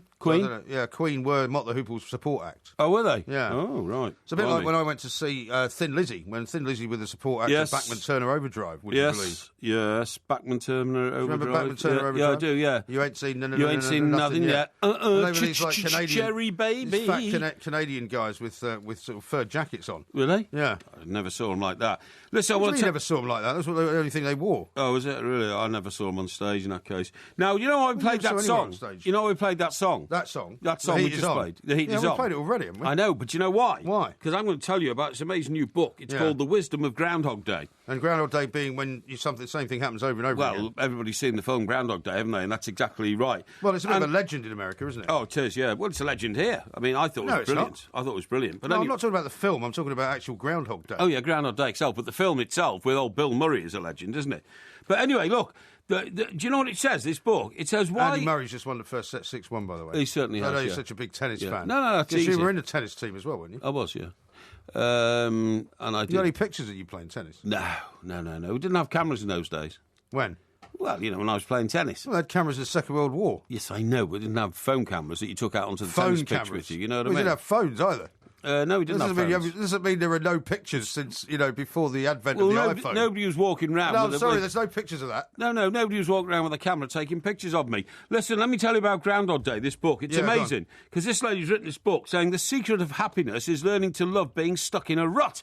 She says that, you've got to appreciate your moment. And, I mean, some of the advice is just completely mad. Yeah. Now, an exciting new book by Paul Hannam, a British personal development expert and Oxford University lecturer, claims that to harness the power of Groundhog Day conditions means you've got to do the same thing every day. Well, you can't do that, can you? Hannam says so many of us wake up... You can't do that. Every day is different. Well, it says here you've got to try an experiment, right? Yeah. Make happiness your top priority and commit to choosing happiness over wealth, power, status, approval, control and security. How about that? Well, you couldn't do that, could you? I think I could. You couldn't put anything above money. Yeah, listen to this. It says, ditch those grand plans and make small incremental changes instead with one aim, and that is to improve the quality of your life.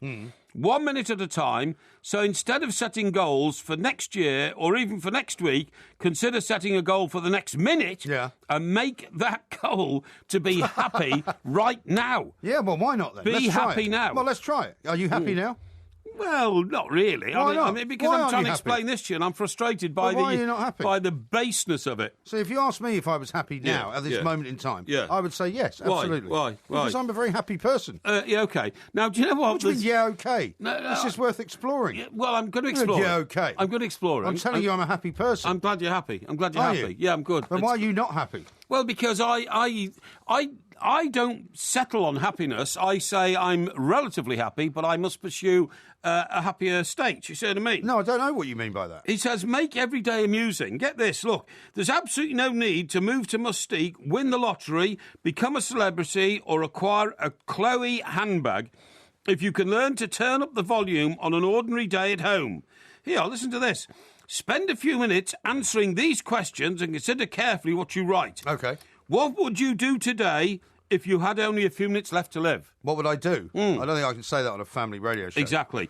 Number 2, how would you live if you committed to being happy above everything else? I already do that. Well, you see, this is all nonsense. Well, why is it nonsense? No, because the questions you should be asking is to you. Yeah, exactly. You should answer the first question as well. What would you do? What? If you only had 30 seconds left to live. No, it's a few months. What would you say if you only had a few months well, to what live? would you do? I mean, you've been told you only have 36 hours to live. Yeah, I was told that. What did you do? Did you think of what things you could do if you only had 36 hours to live? I wrote a will. Did you? Yeah, because I thought that was it. That's that it? Yeah. But anyway, if I only had a few months to live, I would seek inner peace before I went to the next... Would you go somewhere? Would you travel somewhere? Maybe. I might literally go and try and find a temple somewhere or something like that. Temple? Look for the inner peace, yeah. Anyway, number 2... There's one in Brent Cross. You don't have to go far. No, exactly. How would you live if you committed to being happy above everything else? I think I would live exactly like I do now. Yeah, I think I would as well. I wouldn't live in a teepee in the middle of a forest. Well, no, because, I mean, we're fortunate, and I suppose we should say that, because we both enjoy what we do. So in terms of our working lives, it's not an issue of doing a job that you hate. Because a lot of people... Excuse me. Yes, go on. I know you're desperate to get back onto your nonsense there, but a lot of people work in jobs they hate. Yes. Right? And so for them, happiness might be not working. It's true. Now then, how would you spend your time if you shifted your focus from wanting more to appreciating what you already have? Well, again, I already appreciate what I have. Yeah, but you want more. No, not really. Of course you do. No, I don't. Rubbish. If I had nothing else in my life apart from my kids, the job that I do now, and Absolutely, that'd be fine. Well, you're a loser. Why am I a loser? Because you should always want more. Why? That's what life's all about. Yeah, that's why you're miserable, because you're never satisfied with what you've got. If people you've got, numerous houses, right? Yeah. Numerous tenants. Yeah. Numerous, books to your name. You've got a great job. Why shouldn't you be happy? If nobody wanted more, then the world wouldn't move on. And finally... That's not true. Finally, what would you do today if you wanted it to be a perfect day? Again, I don't think I can mention that. No, OK. Now, listen, one thing he says, and this you'll appreciate this, he says that when we go to work, right, we should all have the attitude of the Seven Dwarfs.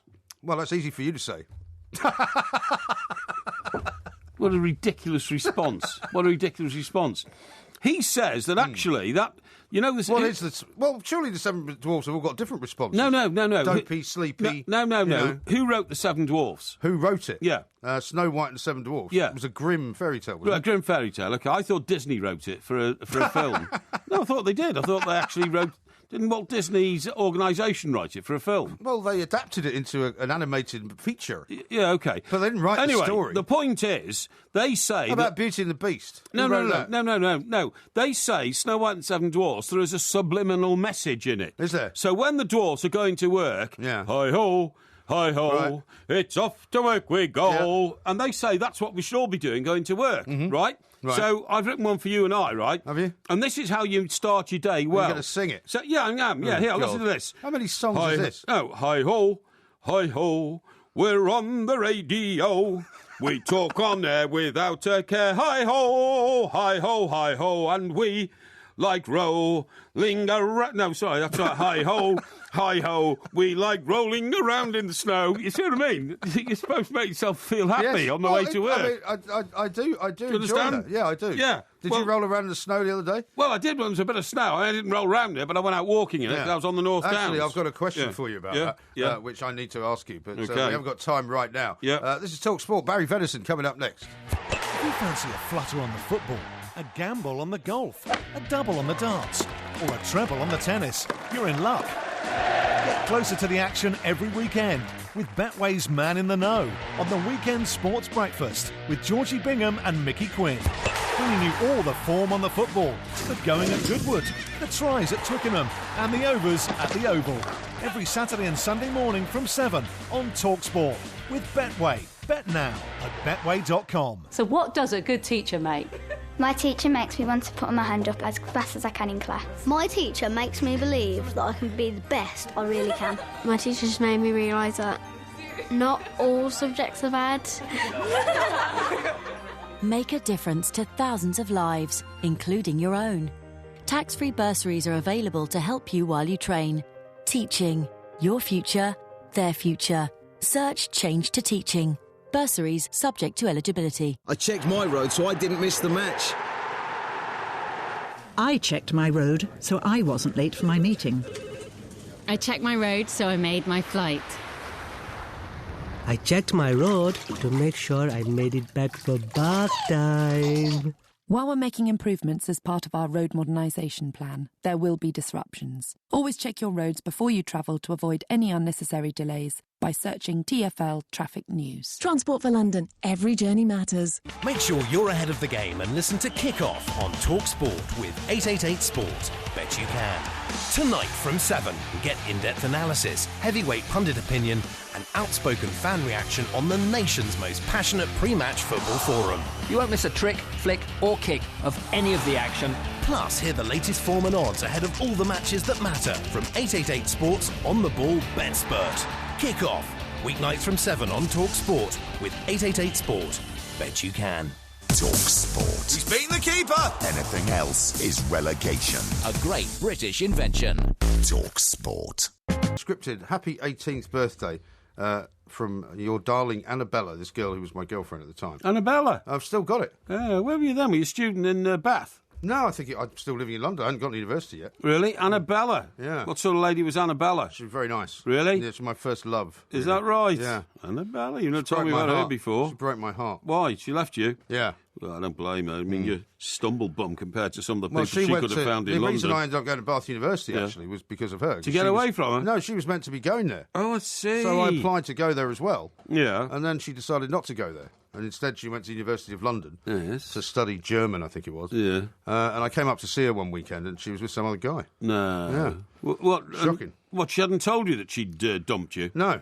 Good God. So what happened? Did you walk into her place? Well, in those days, it was like, you'd exchange letters and occasional phone calls. Oh, and you that's could afford true. to make a phone call. That's true. So we had a lot of love letters going backwards and forwards. Yeah, that's true. And they started to get sort of, more and more time in between them. Right. And as time went on, they became less and less loving. So did you actually walk in on her with her other boyfriend? I basically thought I'd go and find her and figure out what was going on. Yeah. And I doorstepped her at the University of London. Yeah. And found her walking down a corridor hand in hand with this guy. Oh, my God. Yeah. What a shock. It was shocking. Really was. Yeah, well. Anyway, let's talk about football. Explains a lot about your later life. But anyway, there we are. Yeah, OK. Let's talk to Barry Vedison. Barry, very good morning to you. Good morning, gents. Sorry to Hotel California, Annabella. I know. Sorry to bore you with the somebody else. I love it. It's all fascinating stuff. Now, let's talk about some football matters, because last night Swansea got themselves a new manager. He didn't do anything except sit in the stadium, but they won a game. Do you know anything about this new guy they've got? Other than he's got a fantastic reputation, he's somebody rock solid who's going to be in there till the end of the season. Not really. I don't. I've got no experience of him. The thing that I found amazing was Ashley Williams was talking after the game about his goal and how great 3 points were for Swansea. How inspired and he said, he was. the great thing was when we found out the new manager's name, we all Googled it, and you think to yourself, if you have to Google the manager's name, that's not a great start, really. Is it? It's not. Well, I'm telling you, I found out more about the guy this morning on radio than I had mentally stashed away. So, yeah, hey, we all live and learn, but if he's coming in and he's been a little inspiration, and fair play. But it's an interesting one, Swansea. I'm not really sure that, they know what the next step is, but they've got a good result, and the bigger scheme of things is very important at the time, now. That's right. Now, Barry, let's talk about a more established team, and one, of course, that you will have been very involved in during your illustrious career over here, and that is Everton Football Club. I mean, 2 of the away games I've been to this season, Barry, we've actually lost the advantage, i.e. a 3-2 victory, in the 98th minute of the games. That shouldn't really happen, should it? Well, no, especially if the goal's offside. Right? Well, yeah, but I mean, what I was saying was, the ball should never have even got across the halfway line. Once you've established a lead in the 96th minute and you've only got a minute and a half to go, you shouldn't even let the ball be in play, should you? Well, it's interesting because I look at football now, and a lot of times I'm thinking, am I just too old school watching this? But surely, get the ball in the corner. Yeah. Just get it away from your goal. Yeah. Just don't take chances. Don't pass it short. Don't pass it short into midfield. Yeah. Don't be dilly-dallying, as if you're a centre-half. Just get it out there. Hit row Z. Now, is that too basic? I don't think so. I don't think it is. I've got to admire the confidence. I've got to admire the confidence and the ability of the players. But I've got to say, I'm not so sure it's the wisest route. No, I totally agree. I totally agree with you. And when it blows up in your face like that, it always makes a potential victory feel like a defeat, even though it ends up as a draw. And it's terribly... a major defeat. Yeah, and it's terribly bad for morale, that, isn't it? Well, I think the first thing Roberto Martinez should do is ban you, Porky, from going to any of the games. Because the last game he went to was the Bournemouth game. That's right. Which also ended up 3-3 with an equaliser in the final second. It's true. It's absolutely true. Hey, guaranteed goals, though. Hey, let's be fair. Yeah. Martinez is guaranteed goals. It might be against him, but he's guaranteed. Yeah. No, the way he wants his players to play, especially out of the back, is admirable. And, people like John Stones have got the ability to do it. Yeah. It's fantastic having the ability. But you've got to have the nous and the wisdom to decide when to play I agree. and when to grind it out and win a game. Yeah, I totally agree. The reason he's out there, the reason his ability is out there is to win the game. Yeah. Yeah. Right? That's why he's there. Yeah, that's why the number 9's there. That's why the goalkeeper's there. Sure. That's why the centre-half's there. And if he's making wrong decisions at a time and he's encouraged by his manager to do that, then you have to doubt the wisdom. Yeah, you do. I love watching them.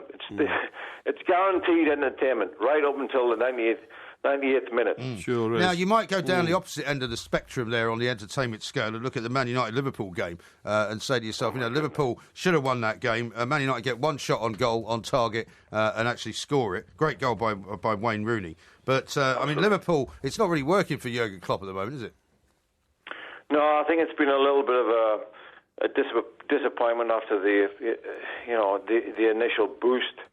I think he's realising that the players that he's got there are not the solution going forward. It was a grind to watch the match. And when you think that Manchester United were really poor. Liverpool were the better team, which is not really saying much because it wasn't an entertaining game. I think they're superior in all departments, but they need a Sturridge. They need a Sturridge who can actually get himself out onto the field. They need a number 9. They need a centre forward. I think a lot of what Liverpool's doing is partial. The partial solution to them getting into the top 4, but they're missing elements. I don't think Jurgen Klopp's got the players that he wants. I think the players that he's got there are giving them everything that they've got. People like Milner. I think Lallana's doing well in spells. Benteke is obviously struggling, but I do think there's 100% commitment to the manager. Not like Man U. Yeah. I don't think Manchester United is 100% commitment to the manager, and I think that's reflected. But I think in Liverpool they've got the right manager, but not the right players. I think in Manchester United they're probably going to need to change the manager. Yeah, I think you're absolutely right, Barry. And when you saw that game, when you witnessed that game, and you think of some of the clashes you've played in between Liverpool and Manchester United, it used to be the most important game in the Premier League. And, it was 8th against 9th at the weekend, and it looked like it, you know what I mean? It was one very opportunistic goal from Rooney, which settled it, but... Well, the 8th, Man United, I thought it was 6 or something, wasn't it? 6 against 9. Well, before the game. It's mediocre. Yeah. Look, everything about the game was mediocre. It's mid-table. Yeah. Those games are rip-roaring. In terms of cutthroat, passing ability, attacking football, people like Ryan Giggs, piling forward. You've got people like Ian Rush going back a long time, slicing through. Ken Dalglish passing the ball through. But look, it's a different era right now. Liverpool and Manchester United are struggling. They are really struggling. They're swimming against the tide. They're not successful. They're not anywhere near as successful as they can be or should be or have been in the past. It's transitional for them. So what we're seeing is a Premiership. We're looking at such a huge fixture for those two sets of fans. The fans love it. It's really important. Manchester United will play really badly and take it and be happy. That's the sad thing about that. They will be happy with the result, even though they were shocking in that 90 minutes. Yeah. Well, that's Van Gaal's that seems to be Van Gaal's philosophy, and as long as he gets the points, I suppose you might be happy. Let's go down to the bottom end. We talked about Swansea last night. Newcastle and Sunderland and Aston Villa all had a sort of decent weekend last weekend. Newcastle are looking a bit better, aren't they, on one of your old clubs, Barry? A lot of the back pages this morning saying they might go after Saido Berahino. Well, this is interesting because, first of all, I thought Shelby did really well. Yeah. His penetration, his passing, especially for the 2 goals, was pivotal in the game. But what's interesting is Mike Ashley's change in philosophy about he usually shops in a different league. He'll go for the French or the Dutch, but now he's going to shop within the Premiership, which means it's going to cost him a hell of a lot of money to do that. Why is he doing that? Of course, we know why he's doing that. Because he wants to be at the table for this $5 billion TV deal. He doesn't want his team relegated. So now, push comes to shove, he's seriously thinking about, apparently sanctioned it, an $18 million check for Berahino. Yeah, that's right. Possibly even a $14 million check for Townsend. Yes, that's Probably right. end up being a loan deal. That's massive money for him to put out. He doesn't like doing that. But he's a businessman, so that's why he's doing it. That's absolutely right. Yeah, Barry, as ever, thank you very much indeed. Thanks, Barry. Great to hear from you again. Many thanks. A bit of his own what a boy. philosophy on various things. I mean, I wonder if you would answer this question for me, Mr. Parry. Mike Ashley, who's been criticised by many, many people, including an awful lot of the majority, probably, of Newcastle fans. I mean, if Newcastle were to become a relegated team, and they did miss out on all that money, then the whole Ashley project surely would become a laughable institution. Well, you'd have to say that he failed. Well, except that it's happened before. They went down but not in a year when this much money was at stake. Well, it doesn't matter. I mean, the point is, there was still an awful lot of money at stake when the last time Newcastle went down. Chris Hughton rescued them the following season, brought them straight back up. Yeah. But I remember Mr. Ashley's famous quote when they went down. He said, "I've failed." He said, "I've done my money in." Because obviously the worth of the club had deteriorated massively, becoming the Championship club. He said it's all gone, belly up. I've done my money in, and he realised what had happened. So I think you'll find that the money he's spending now, which will be a total of £100 million if these two deals Barry was talking about go through, the Townsend and the Berahino one, that's £100 million that Steve McLaren's been able to spend. That is an indication of the fact that he learnt from last time that it's not good to let your club slip out of the Premier League. But it's not just in his hands at the moment, is it? I mean, Swansea won last night, so they've gone back up above Newcastle. They're back in the bottom three. Well, it's in his hands to strengthen Newcastle United as much as he can before the transfer window but Chelsea closes. want Berahino, Spurs want Berahino. Well, do you think Berahino will go to Newcastle? I don't know. He's going to have to get into a bidding war maybe and really spend money. I've no idea. He has to rely on McLaren to identify the players, but the trouble with Steve McLaren is, as everybody accepts in football, very, very good coach, not nearly as good a manager. And therefore, to trust him with £100 million is a huge leap of faith for Mike Ashley. Yeah. When some managers, spot bargains and Davy Moyes was the greatest manager I can remember who would go down into the Championship and find people like Phil Jagielka, find people like Jolene Lescott, and bring him into Premier League prominence. Did you see Brendan Rodgers over the weekend, by the way, talking about how it wasn't his fault that they got Mario Balotelli on board?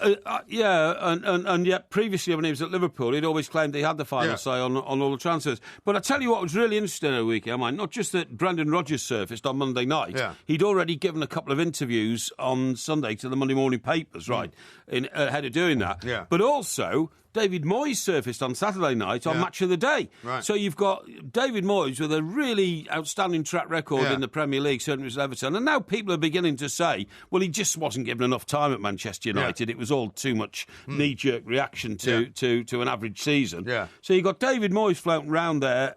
And by the way, looking very good in his analysis on Match of the Day. I mean, he should look good. He's had plenty of time to practice. I totally agree. And then you've got Brendan Rodgers on Monday night, exhibiting to me the same sort of, what's the word?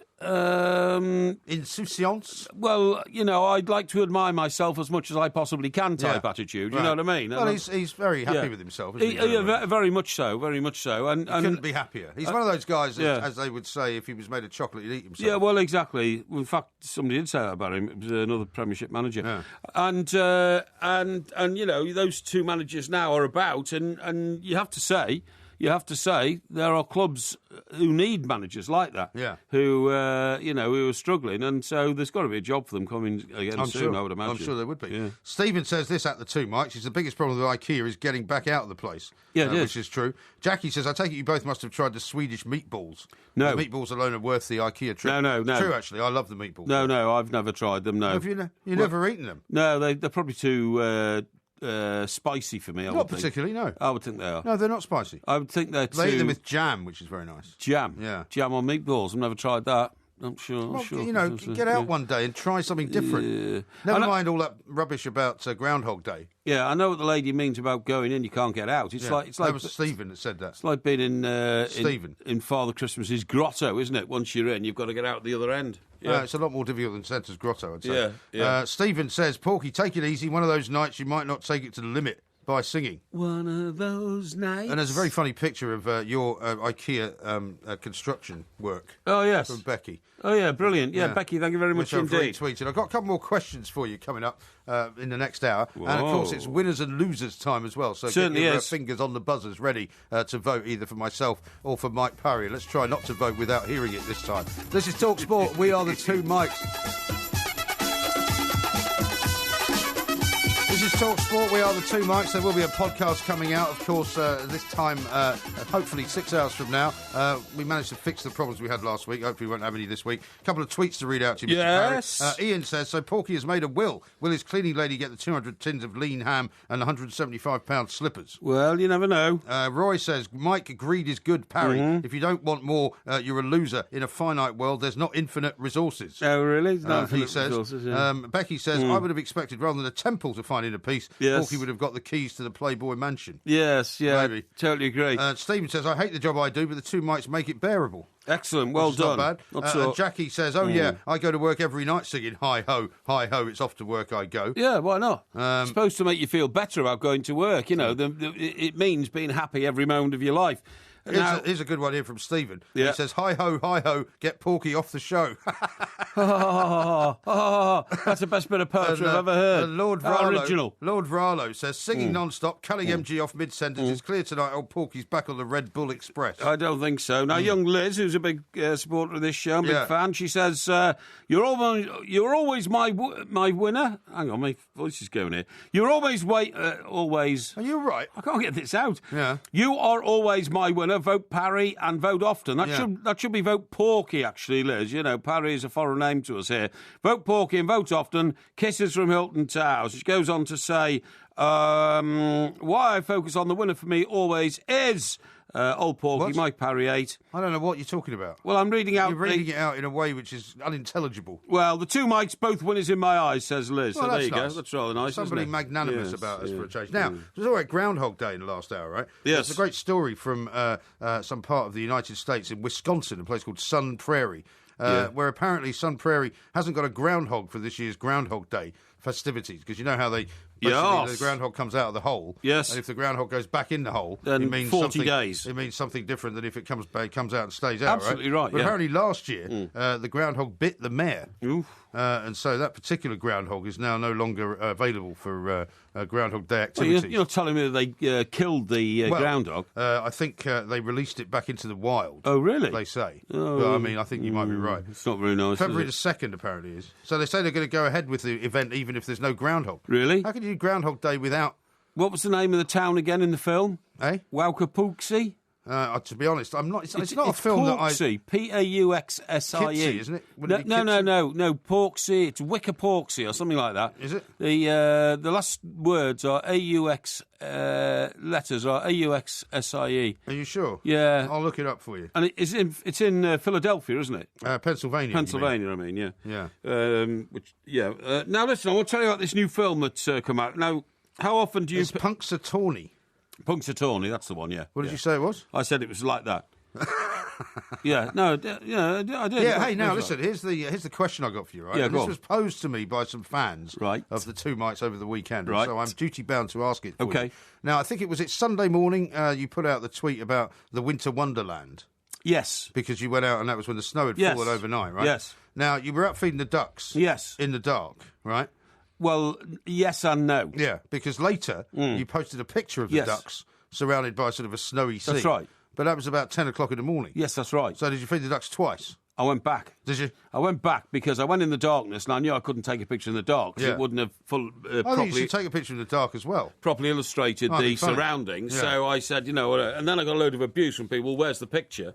Well, I tried to point out that the flash on a camera to overlook an iced lake is difficult because the light will bounce off the ice on the lake. But you could just do it with just a dark picture and see how it comes out. If there's a bit of moonlight, it could be okay. There wasn't. So as it happened, I returned. Actually, I didn't go back to the same one. I went to a different pond later. Yeah. Did a bit more feeding and then took a picture and put it out. And people were very grateful for it. Oh, right. Now, what were you going to ask me?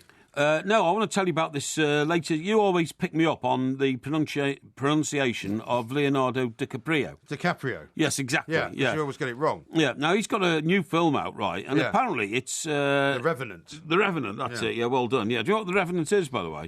What is it? The Revenant, as a person, is somebody who's got a grudge against society, you know what I mean? Well, the film is about a guy who gets left for dead and then decides to go back and wreak havoc with all the people who left him for dead. It's amazing. I'll just read to you exactly what happens, during this film. You could be described as a revenant then, is that what you mean? No, not at all, no. The Revenant is a survival against the odds film that so puts Leonardo DiCaprio, through. You said it. There you go. Stick with it. Yeah, I bet he was thinking, I wish I was back on that boat that went down. I'd have more chance of surviving that. this is what happens to him in the film. He is mauled by a bear, but very, very Andy nastily. Murray's just won, by the way. Oh, that's 2 excellent. straight sets, 6-1, 6-2. And also... hang on, what do you mean? Hang on. 2 straight sets. It's the best of 5. Is it? Oh, well, he hasn't won then. No, he hasn't won. Okay. He's won. So it'll be the third set now? Yeah, it'll be the third set, yeah. But Jo Conter has won. She beat Venus Williams.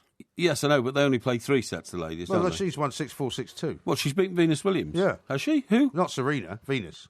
Oh, Venus, Jo I see. Conter, yeah. Oh, OK, fine. Right, so... yes, exactly. So it's the third set here.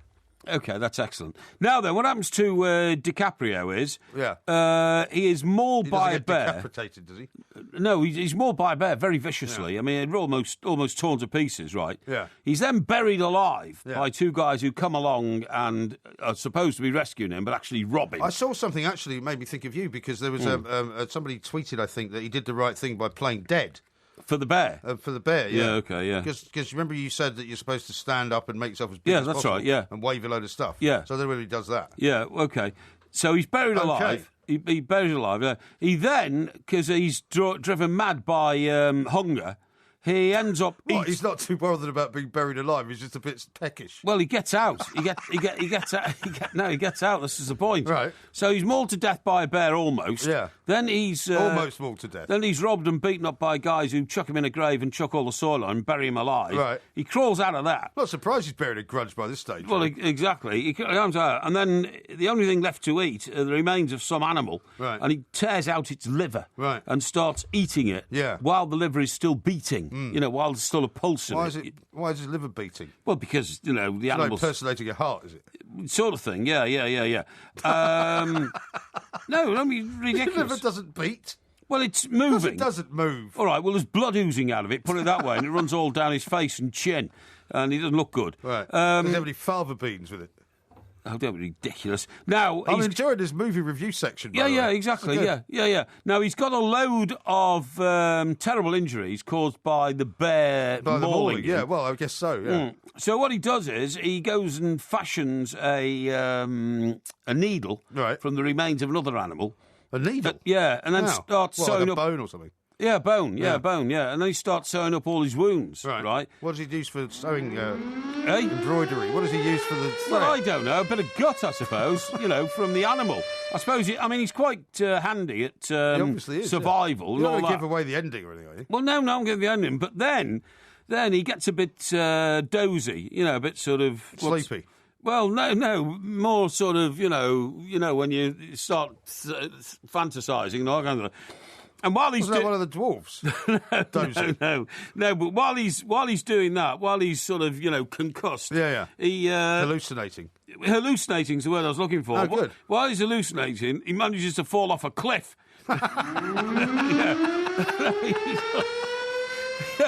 He's not having much luck. Honestly. He's not, is he? He's not one of these guys that can't be destroyed. No, I don't know. But he falls off this cliff, okay? Yeah. And then he picks himself up at the bottom, but he's even more sort of traumatised now. Right. So he goes wandering off in the wrong direction and falls down a huge, rapid-flowing bunch of rapids. Right. There's nothing like rapid-flowing rapids. Well, exactly, that's right, yeah. I prefer the slower kind myself. Well, that's right. So he's swept away, but then he ends up, flat out on the shore somewhere with a bit of shale, so he survives that as well. Yeah. And then... I think by this stage you'd be giving up, wouldn't you? Well, you'd think so. You'd say luck is not working in my direction. But then, how about this? Yeah. It then gets to about minus 20, right, in this place where he is, right, which is like in Canada somewhere, And then, to keep warm, he has to kill a horse... And then, here... Why a horse? Well, because what he has to do is he kills the horse... Right. And then he slits the horse open. Right, and goes inside it. And he sleeps in the body of the horse. That's like Star Wars, isn't it? Is that Star Wars? I don't know. Is it? That's in Star Wars. They don't go around sleeping in the side beast in Star Wars. They use the lightsaber to cut open this beast. And it's not a horse. I didn't know about that. It's a special Star Wars beast. Oh, I see. And sleeps inside it. Oh, God, that's revolting, and it's particularly isn't it? smelly. Are you sure it happens in The Revenant? Yeah, definitely. Definitely happened in The Reverend. Really? And apparently it's a very... The Reverend? This guy... this story is based on Hugo Glass, who was a famous fur trapper in the 19th century, who actually supposed to have survived all this, you know. Anyway, there you go. Anyway, so what's the point of the story? He staggered 200 miles staggered 200 miles while he was in this coma, falling over cliffs and being swashed down rapids and all that sort of stuff. So it's quite a survival story. You know what? I'm having this kind of image of you staggering back from your local railway station back to your place. That's a bit harsh. On a Friday night. That's a bit harsh. You know, if you go to Tue Mike's TV, you can see a video of it. It says the bear is enormous and ripples and claws, tears on his face and everything. Yeah, it's not good. It's not good. This is Talk Sport. The Form Zone on Talk Sport with Betfair. This is Play. Listen to Talk Sport throughout the weekend for Betfair's experts' essential guide to all the latest form and odds as all the big teams face off. Everything you need to keep ahead of the game and make sure you know where the smart money is this weekend. Enter the Form Zone every weekend on Talk Sport with Betfair, where you can cash out in play on single or accumulator bets, so you can take your winnings before the end of the match. Selected markets, conditions apply. Gambleaware.co.uk. I check the fixtures online. I order my pizza online. And when I want to check my sexual health, I can do that online too. The Confidant Home Test accurately checks for 10 main infections at the same time, from a single sample. It's fast, discreet, and it's 100% confidential.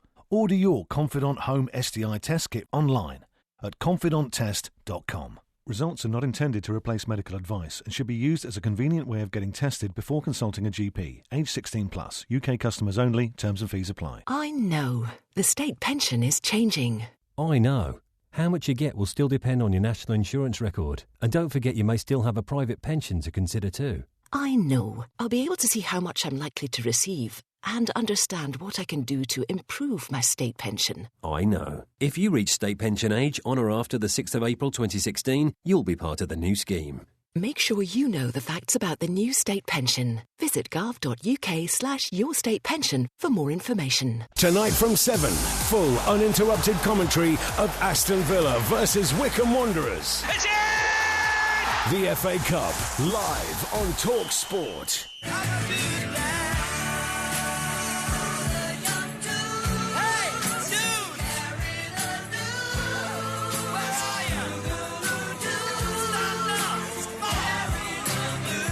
Taking this Groundhog Day thing a bit too seriously, a bit too literally. Yeah, exactly. We had that one already. Now, here's something I found that I thought you might like, but I mean, you may decide to shy away from it on the grounds that it gives away too much information. However, I want you to do a little maths sort of examination for me. Is this about the shoe size? The shoe size, yeah. Okay, did you try that earlier? No, I haven't tried it. No, I've seen it. Anyway, go on, This was tweeted out by Lucy Tobin, who I know actually, who works at the Evening Standard. Right. Now, it says, she said, mind blown, take your shoe size, multiply it by 5. Right. Add 50. Hang on. That's right. Well, times 5. 5 is in your head, surely. Right, go on, yeah. Right. So take your shoe size, multiply by 5, add 50, multiply that by 20. Hang on. Right, hang on. What? Hang on. Why do you make that noise? Because I'm doing this, right. You did it by long division. You want to calculate it? No. Right, I've done that. Right, add 1,015, 1015. Yeah. Hang on. Yeah, I've got that. So what have you got? What number have I got? Yeah, what number have you got? In total, you want to know? Yeah, the total, yeah. 2925. Okay, subtract the year you were born. Right, okay. Okay. That's... And the answer should be... Hang on. Hang on.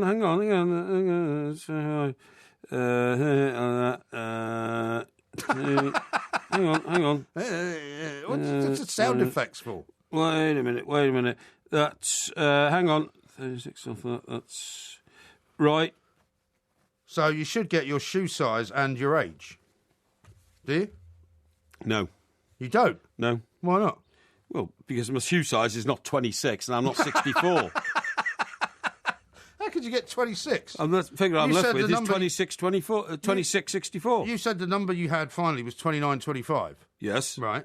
So if you take away the year you were born, you weren't born in, 2925 the 4th century, were you? Is 2,925. Yeah, I see. But take away 19, whatever it is, right? I thought that was age. Right, hang on. So I you can take away 19 Wait a minute. whatever the age, whatever that is. So your shoe size should be 10. Right? Mm-hmm.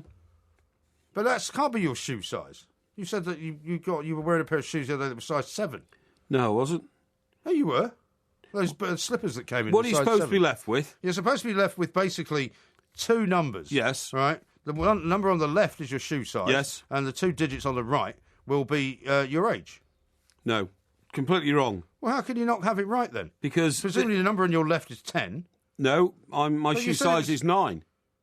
Well, did you put 9 down when you were asked originally? Yes, I did. 9 times 5, 45. Well, you must have done it wrong then. No, I haven't. Because 29, 25... And I'm not 71. But 29, 25, take away 19, whatever it is, the first number has to be 10.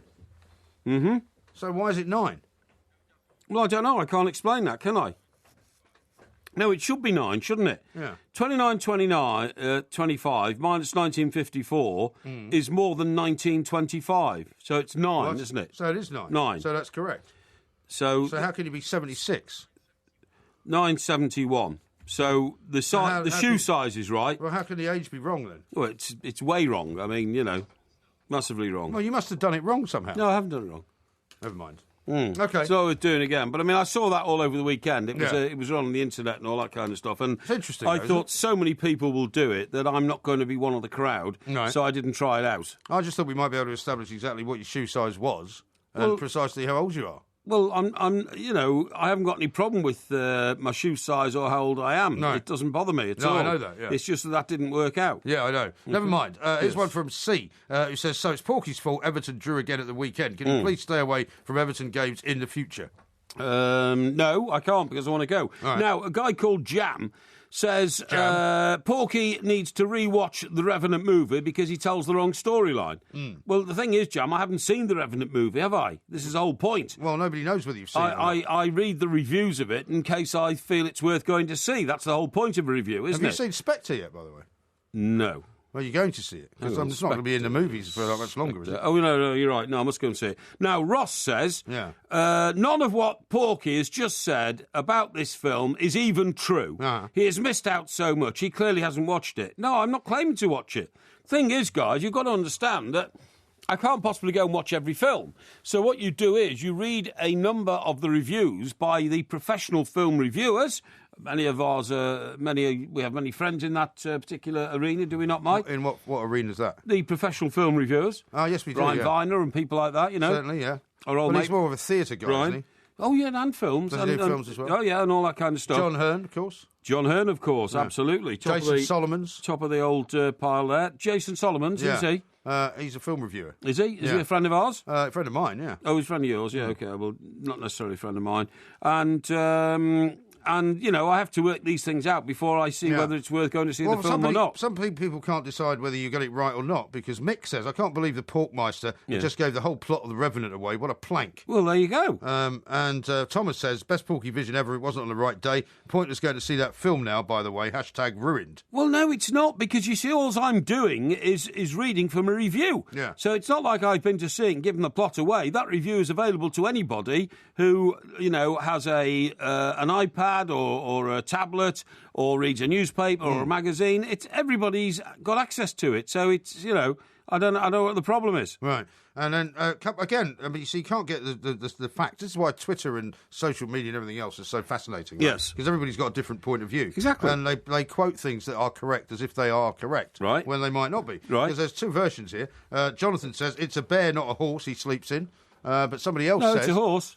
Somebody else says...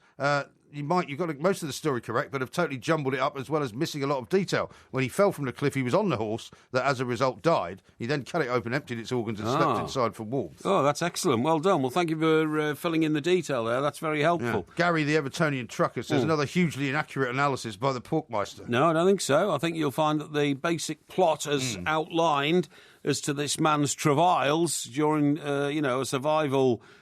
challenge was about right. And Mike says, actually, you donut, David Bowie has only had number ones in 2 decades, the 70s and the 80s, although he may well be number one this Friday. Yes, exactly. Of course he will. Well, his album was number one last Friday, wasn't it? Yeah, it was, I think. I think so. Yeah. I can't believe the Port. I just did that one already. And one here from, who is it that sent this? Mike. Yes. Sent a picture of a groundhog at a computer saying I'm a rodent, not a meteorologist. Oh, right, OK, yeah, that's a very good take on it, Now, isn't it? we're very close to winners and losers now. Yes, we are indeed. Is there any reason that we need to discuss the rules of engagement? Like, No. i.e., No. do you want to go first with your losers, or do you want to go second? I'll allow you whatever you want to do. I think you should go first, because it's traditional, isn't it? OK, do you I'll mind go if first. your name is at the top of the voting or at the bottom? No, I don't mind. Okay. I'll have my name at the top. That's fine by me. No, well, if you don't mind, I'll put mine at the top. OK, Thanks. that's fine. That's fine. And then Doesn't bother me. the voting will be open as it normally is until midday. Yes. Unless, of course, at that time there is a 50-50 split. Yes. In which case the voting stays open pretty much until the 24 hours is up. Yeah. At around about 3:45 tomorrow. OK. And obviously, if anything changes, I mean, if for some reason the podcast doesn't come out, Yes. we might have to have another, consideration about that. Well, the podcast will come out because we've got that sorted now, haven't we? I would hope so. I would absolutely hope so. Good. Now, what about a quiz this week? We haven't talked about that. We're actually doing one of the Eagles. Although we had a musical quiz last week. We had a musical quiz last week. I think we'll do something more historic this week. Oh, OK. okay. All right. And there could be somebody was just mentioning to me that this was the day in history in the Charles Manson trial. That's right. They played Helter Skelter at the court. Yes, that's right. And they asked John Lennon to. Well, the defence team for Charles Manson asked John Lennon to go and give evidence, right? Because Manson was trying to claim that the whole motivation for his wicked and evil and beastly really crimes was awful, wasn't it? were motivated by secret messages which were put into the lyrics of Helter Skelter, a record that appeared on the second disc of the White Album. Yeah. Amazingly. Yeah. It was all about the little piggies, wasn't it? Have you seen the little piggies in their piggy world? I don't think it's in their piggy world. And there was a bit in of their starched white shirts. In their starched white shirts, and there was a bit of grunting, wasn't it? Yeah. There was indeed. You know, like a pig. Yeah. Yeah. We don't want to hear any porky grunting, obviously. No. Now, coming up, it's going to be time for the third edition of this year's Winners and Losers. Indeed. Hawksby and Jacobs on TalkSport. Gentlemen sports outfitters of quality. They say if you keep something long enough, it'll come back into fashion.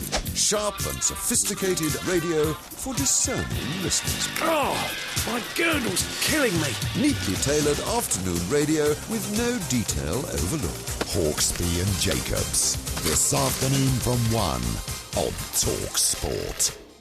And now it's time for the Winners and Losers.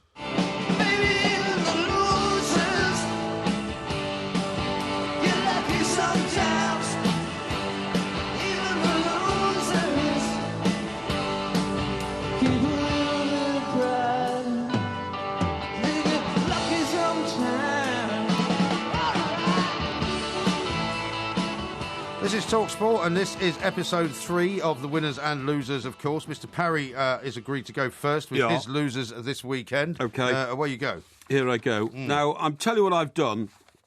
I've taken a completely pragmatic approach to this week's competition. So there are no twists or turns. They're straightforward. OK. And the 3 losers... not obvious, though. Sorry? Not obvious. No. Well, they're just pragmatic. Yeah. They're realistic. Now, the first loser is Mike Jones, who was the referee in the Chelsea versus Everton game. Oh, yeah. Who allowed the offside goal in the 98th minute to count. It was a ridiculous decision. Yeah. It was obvious. That's a bit of a sort of personal one, though, It's not a personal one because, let's face it, there were 40,000 people in the stadium. Yeah. Millions watched it on Match of the Day. Yeah. It was the most debated point on the football agenda over the weekend. And John Terry, this is where I really got it, came out and gave the interview immediately after the game. And when told by the interviewer, of course, you know it was offside, don't you? He said, I don't care. Well, why should he care? Well, yeah, but I mean, should he care? A flagrant abuse of the fact that the rules were completely broken. Well, what about when John Stones fouled Raheem Sterling and the penalty wasn't given? Yeah, well, I held my hands up to that. And you didn't call the referee a loser. No, I didn't call the referee a loser. What I said was that was a clinical penalty, and they should have got it. Right. But I'm sorry, Mike Jones, the referee, so missed such an obvious decision that which would have badly affected the result, of course, of Chelsea, that he's got to be the loser of the week. Now, the second one is Hugh Evans. Hugh Evans is the chairman of Swansea. Yes. And he's just appointed a guy called Francesco Guidolin. Yes. Now, despite the fact that Swansea won tonight, Mr. Guidlin was not in charge. Yeah. Alan Curtis was in charge. He was been the temporary manager. Kind of his spirit was there, wasn't it? Rubbish. He was sitting in the stands. The point is that Guidlin has come back from being a manager a few years ago, and then he went through a period of technical director to now take over Swansea. That is the most ridiculous managerial appointment of the season, maybe of the last 5 years, because it will end in Swansea. Was it more ridiculous than leaving the other guy in charge till the end of the season, though? Well, it was more ridiculous than sacking Gary Monk in the first place, which should never have happened. Yeah. So I'm afraid that Mr. Evans has made a disastrous error there, which I believe will result in Swansea being relegated. I see. And therefore, that is a losing decision. Right. And my third loser of the week, and this is something that I've had to insert tonight, so I deleted one of my previous losers, is Heather Watson. Why? Going out so early in the Australian Open. She's gone out in the first round to a girl ranked below her, and I'm afraid the British spirit, the flame is not burning down in Australia. Thank God that Andy Murray is sailing through his particular ties game, but Heather Watson has let us down badly. I'm sorry, what about she's a loser. Conter? Joe Conter's just beat Venus Williams. Should be happy about that. I don't care about that. I'm looking at losers, not winners. I see. And the loser is Heather Watson. Okay. All right. Well, I'm sorry to have to be cruel and awful to a young lady, but it's terrible. Very cruel. But it's not surprising coming from you. Now, I'm not going to say that the loser in that game is the referee that you're referring to, the game you were at, of course. What I am going to say is that Roberto Martinez is the big loser here because, as we were talking there... Cheated out of a goal. Well, he wasn't cheated out of a goal. He's incapable He was cheated out of a goal. coaching his team to hang on to a lead. Well, people have been making jokes about it all weekend. Barbara Woodhouse's name has been mentioned. That why can't, Everton hold on to a lead like a good dog can always be trained to do. Roberto Martinez now has got form for dropping more points, I think, in any one season you can hardly than any call other a man manager. a loser when he scores 3 goals at Chelsea. Roberto Martinez. No, you can't. That's ridiculous. Well, no, anyway. because the same thing is happening again and again and again. There are loads and loads of opportunities for Everton to have won games, and they've ended up drawing them because they couldn't hold on to a lead. My next loser is Tyson Fury. I don't know whether you saw over the weekend that Deontay Wilder was fighting. He retained his WBC heavyweight title with a 9-round knockout of Arthur Szpilka in New York, right? Right at the end, that put him on the deck. Right at the end, Tyson Fury, inserts himself into the ring and starts jumping about in front of Deontay Wilder, like some kind of man possessed. Singing "There's only one Tyson Fury." So, and it's just like, he's like an overactive child. To be quite honest, as a Briton, I thought he was a winner for doing that. No, I thought he really put himself on the map. No, I was embarrassed. It's not the way you're supposed to behave. And also, as Deontay Wilder, who clearly has quite a bit of class about him, said, this isn't the WWE. Because it's not. Don't turn boxing into wrestling, please. I think, it's still a sport that should have a bit of dignity. Well, he's British, I was on his side. My final loser of the weekend is Diego Costa. Yeah. I don't know whether you saw him rolling about when he was supposedly injured, and he found himself off the side of the pitch. Of course I did. But decided, because he was off the pitch, he wanted to get back on the pitch. So he had a quick look up, rolled back onto the pitch, and then started rolling around again, which I think makes him a pathetic figure, really. Well, and he's shown himself to be a bit of a pathetic figure all year. I'm afraid that's behaviour which is not that unusual for a football. That's all I can say. Well, I've never seen anyone roll back onto a pitch before. I think that was hideous. Those are my 3 losers. You can go now to the 2 mics and find the voting process there. Right now, though, it's time to do the winners. Everyone's a winner, baby. That's no lie. That's no lie. You never fail to satisfy.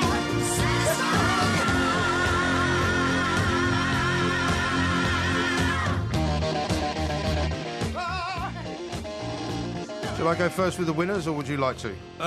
It's your choice. Okay, well, I'll go first. Okay, yeah. My first winner of the weekend is Stuart Broad. England had a fantastic victory against South Africa, much against what a lot of people thought that they would do. And he's now just been named the best bowler in the world. Which he's denied. Well, he hasn't denied it, no. He said, I'm not even the best bowler in England. He's now he's now number 1 in the ICC Test bowling rankings with a rating of 880. Yes.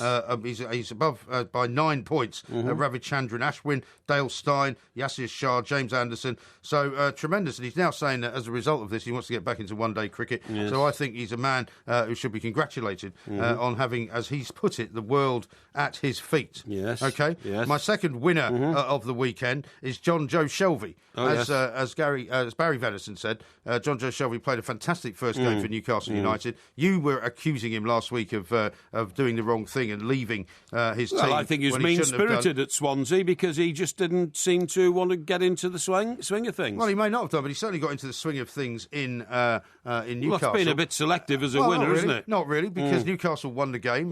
He created both of the chances for them, and he's going to be a firm favourite, I would say, of the new Newcastle crowd up there. And then my final winner, I was kind of betwixt and between on this because there were so many winners of the weekend. But I think it's going to have to be Wayne Rooney, because Wayne Rooney has scored 5 goals in the last 4 games for Manchester United, despite the fact that they only had 1 shot on target. It was his. And not only did he win the game for them against Liverpool at Anfield, but he's now overtaken Thierry Henry with another goal record. And do you know what that one is?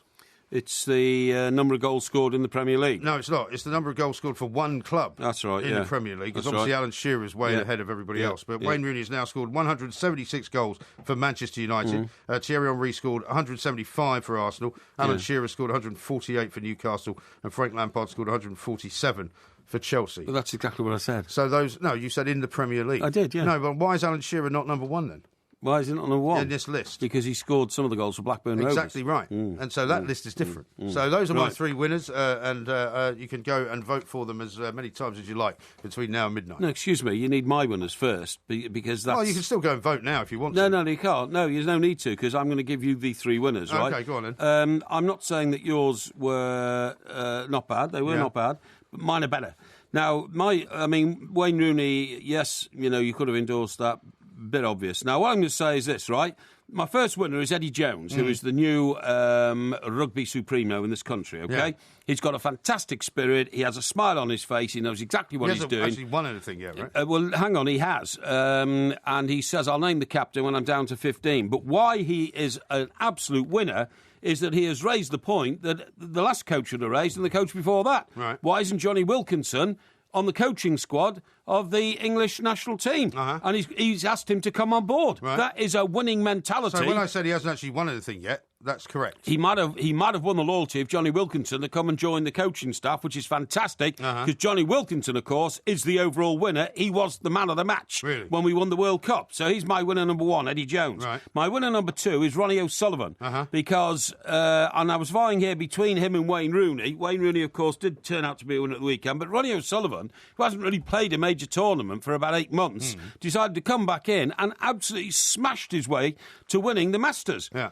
He lost the first frame and then won the next 10. Right. And he won it against the number 1 in the world. That is a huge winning effort. Yeah. Massive. And it means that he's, again, way cleared to be favourite to win the world title. And that will take him up to equal numbers then with Stephen Hendry. Now, my third winner, and again, I commend this one to the house... Yeah. is, without a shadow of a doubt, the Leicester goalkeeper, Kasper Schmeichel. Yeah. Now, for years, he had to live in the shadow of his father. He was mocked and berated when he was goalkeeper at Manchester City, where his father had also played. Yeah. But, of course, his father made his name mostly at Manchester United. And he then went away and licked his wounds. He now comes back. He's playing for a team that have been leading the Premier League for much of the season and who are within a shout of the title. So it's Ronnie O'Sullivan, Eddie Jones, Kasper Schmeichel. I think they're 3 really fine winners. So you're now praising a Leicester player, despite the fact you spent all season telling me that I was wrong to say that the Claudio Ranieri was a great manager. Not at all. And that I was wrong to say that they weren't going anywhere out of the top 4. Not at all. You have predicted, I would say consistently, all the way along the season that Leicester are not going to finish in the top 4. No. You just now said they're within a hair's breadth of the title. No, I said they've been within a whisker. They're within a whisker of winning the Premier League title if they keep up the current form. But I did say more pertinently, they've been leading the Premier League for much of the season. That in itself means their goalkeeper is a winner. I see. OK. Well, those are the nominations for winners and losers. This is the third event of the year, of course. You go to at the Two Mics, where the voting process is pinned at the top of that Twitter account, and the voting's open till midnight. This is TalkSport. Bienvenue au weekend sports breakfast avec Michelle Quinn and Georgie Bingham. The TalkSport with Benno Vance. It's the breakfast show that cooks up a souffle of sport and a pan au chocolat of pre-match build-up every Saturday and Sunday morning on TalkSport. The hors d'oeuvre to another big weekend feast of football. Hey, La, does anyone know the French for meat pie? The Weekend Sports Breakfast with Mickey Quinn and Georgie Bingham. Saturday and Sunday mornings from 7 on TalkSport with Benno Vance. 4 years warranty and roadside assistance as standard. Ooh la la. Imagine never having to deal with any of the stress of being a landlord. No sneaky rent dodgers. No clumsy key droppers. No void periods. With Northwood, you don't have to imagine. Our guaranteed rent contract for landlords means even if your property's empty, you get paid each and every month. All of the rewards, none of the stress. Northwood, welcome to the brighter side of property. Visit northwooduk.com now. I check the fixtures online. I order my pizza online. And when I want to check my sexual health, I can do that online too. The Confidant Home Test accurately checks for 10 main infections at the same time, from a single sample. It's fast, discreet, and it's 100% confidential. Order your Confidant Home STI test kit online at confidanttest.com. Results are not intended to replace medical advice and should be used as a convenient way of getting tested before consulting a GP. Age 16 plus. UK customers only. Terms and fees apply. Colin Murray, weekday mornings from 10 on TalkSport with Wicks. Every weekday morning, get opinionated comment. Didn't play? No, exactly. I think I've played more for Spurs than he has. Exclusive interviews. Usain Bolt. I always know what I need to do, so when I go there, I just get it done. And unmissable debate. People in the street like me, and that's enough. Yeah, that's what all losers say. From the biggest names in sports broadcasting every day. Unbelievable, breathtaking stuff. Colin Murray, weekday mornings from 10 on TalkSport with Wicks. Let's do it right. TalkSport. What a header! Better looking by far. Even on sensitive skin. TalkSport. Hi-ho, hi-ho, hi-ho. Hi-ho, hi-ho, we're on the radio. We talk on air without a care. Hi-ho, hi-ho, hi-ho. Hi-ho, we like rolling around in the snow. You see what I mean? Hi-ho! You think you're supposed to make yourself feel happy on the way to work? I do enjoy understand? that. Yeah, I do. Yeah. Hi-ho, hi-ho, get Porky off the show. Very good. Doesn't sound too bad, that, actually. Only one of the many songs that you say. And I'm afraid there's a couple of criticisms coming in of your choices, right? Yes. Andy in Swansea, Lee in South Wales, and also Anonymous on Twitter. Morning, guys. You're the biggest loser, Porky. Hugh Jenkins, not Hugh Evans. Get it right, man. You called the Swansea chairman Hugh Evans. What? You called the Swansea chairman Hugh Evans. No, I don't think I did. Yeah, you did. Oh, well, if I did, I apologise. Sorry, that was just getting a load of names mixed up. Let me see. The new manager is 60-year-old. What's his name again? The Italian? Gwendolyn, or whatever his name is. Gwendolyn. Appointed by Chairman Hugh Jenkins. Hugh Jenkins. What did I say? You said Hugh Evans. No, I didn't mean that. I meant Hugh Jenkins. I'm very sorry. South Wales. No, I'm very sorry. How about this from Neil? He says, you're having to go about refs. What about the missed red from McCarthy when he took out Pyatt, Hulkster?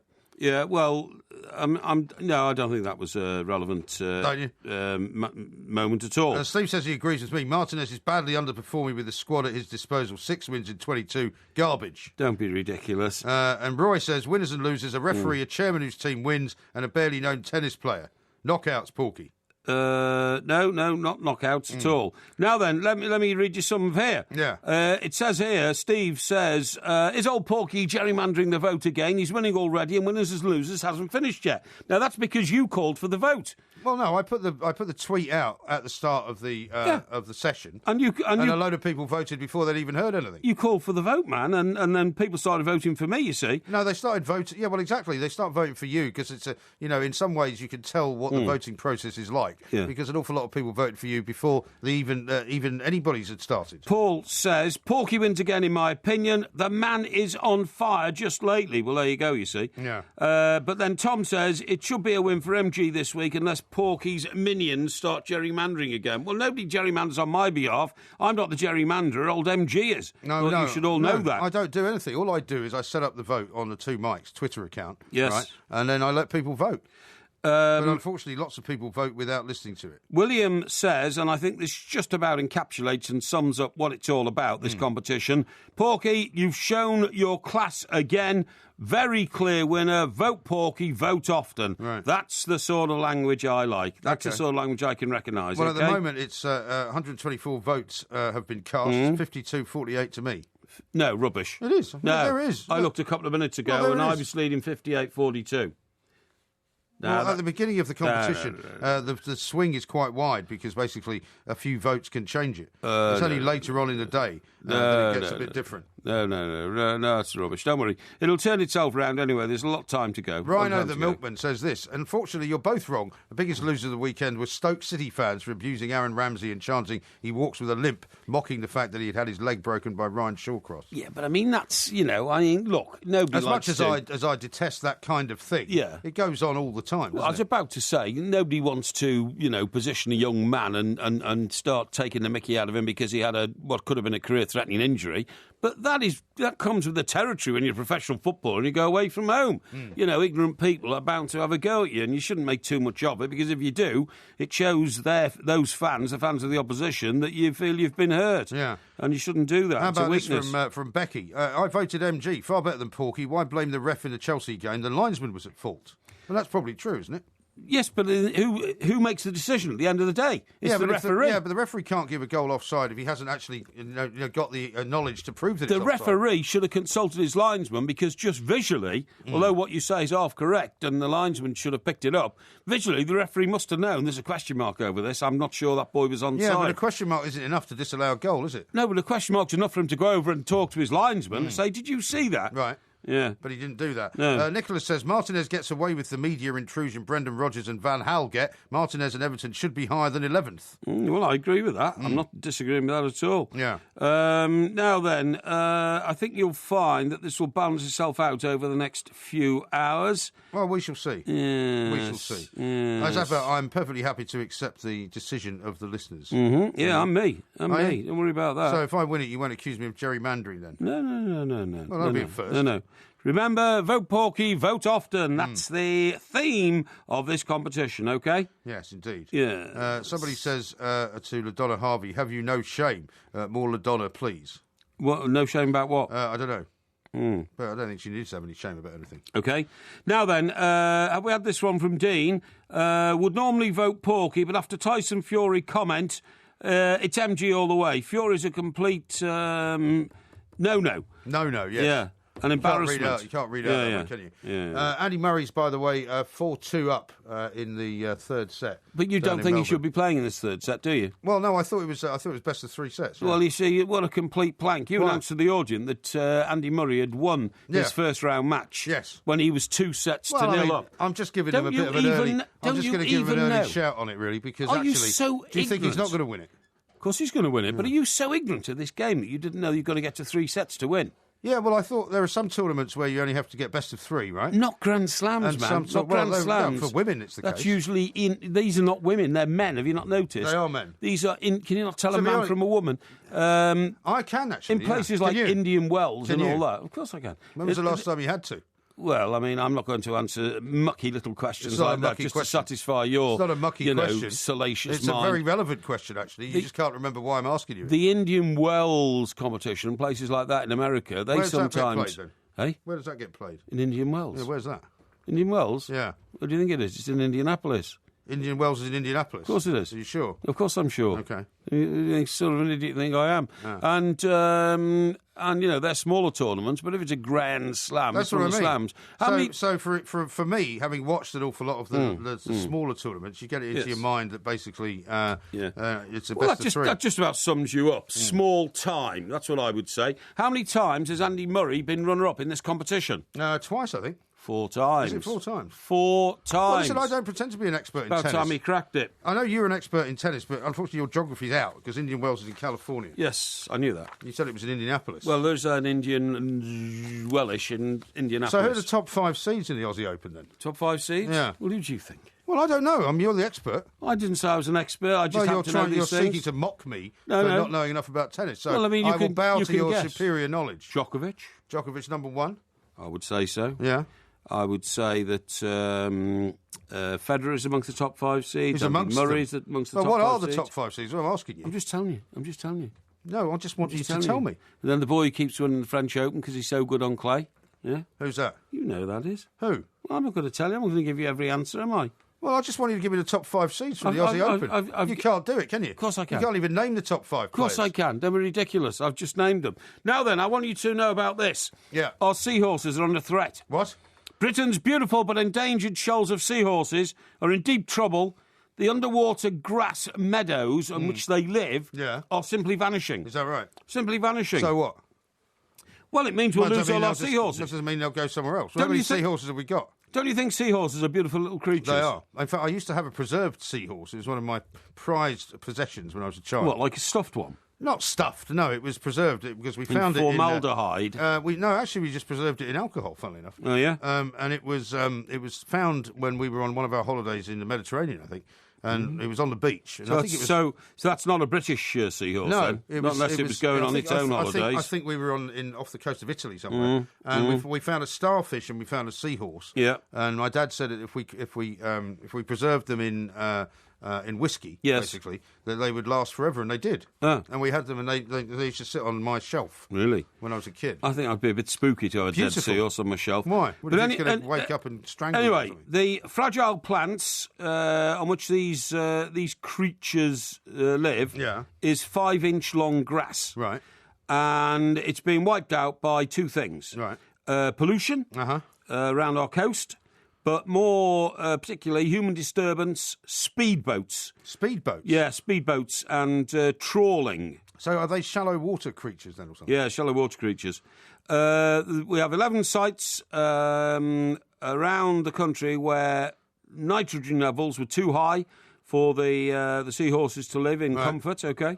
It's not something to do with candles, is it? Well, no. It's affecting their health, the health of the seagrass. It's found in shallow waters, you're absolutely right, in coastal regions, and the amount of seagrass meadows in which they live is reducing at about 7% a year. Really? That's massive. I suppose That is massive reduction. But will they not just go somewhere else, or will they just die out then? No, they can't go anywhere else. They have to live on the meadows. Well, how come I found one in Italy then? Yeah, well, I mean, there's a few in Italy, but I'm talking about the British seahorse. Now, I'm not talking about the Italian seahorse. I don't care about the Italian seahorse, you know? It's a bit sort of... what you would call xenophobic, isn't it? No, it's not. Now then, where have they found out where conditions used to be good in places like Cardiff and Swansea? Yeah. There's too many boats anchored there now, and it's wiping out their pastures. Really? So why are you worried about the seahorse? Anyway? Well, because I think the seahorse is a lovely creature. What function creature. does the seahorse sort of fulfil? Well, the health of marine environment depends on the protection of the seabed, really. Yeah. And, you know, if you can't protect it from dredging and trawling, which has to be done in rivers, right, to keep the rivers... But did you not say they weren't doing it anymore in rivers? Well, they're not doing it in rivers, but now they're doing it in ports and harbours, and that's getting rid of our seahorses. Yeah. Yeah. So what are you going to do about it? Is this another campaign you're going to launch? Well, I think I'll raise the issue in the hope that somebody will pick these things up, OK? I mean, for instance, there's no problem at all with the seagrasses around the Great Barrier Reef. Yeah. Unfortunately, it's on the other side of the world. Well, the trouble is the Great Barrier Reef has got its own problems, though, hasn't it? Yes, the Great Barrier Reef is, in fact, now, becoming the not-so-Great Barrier Reef because bits of it are becoming killed off. It is. It's been chipped away. You see that picture of the shark, by the way?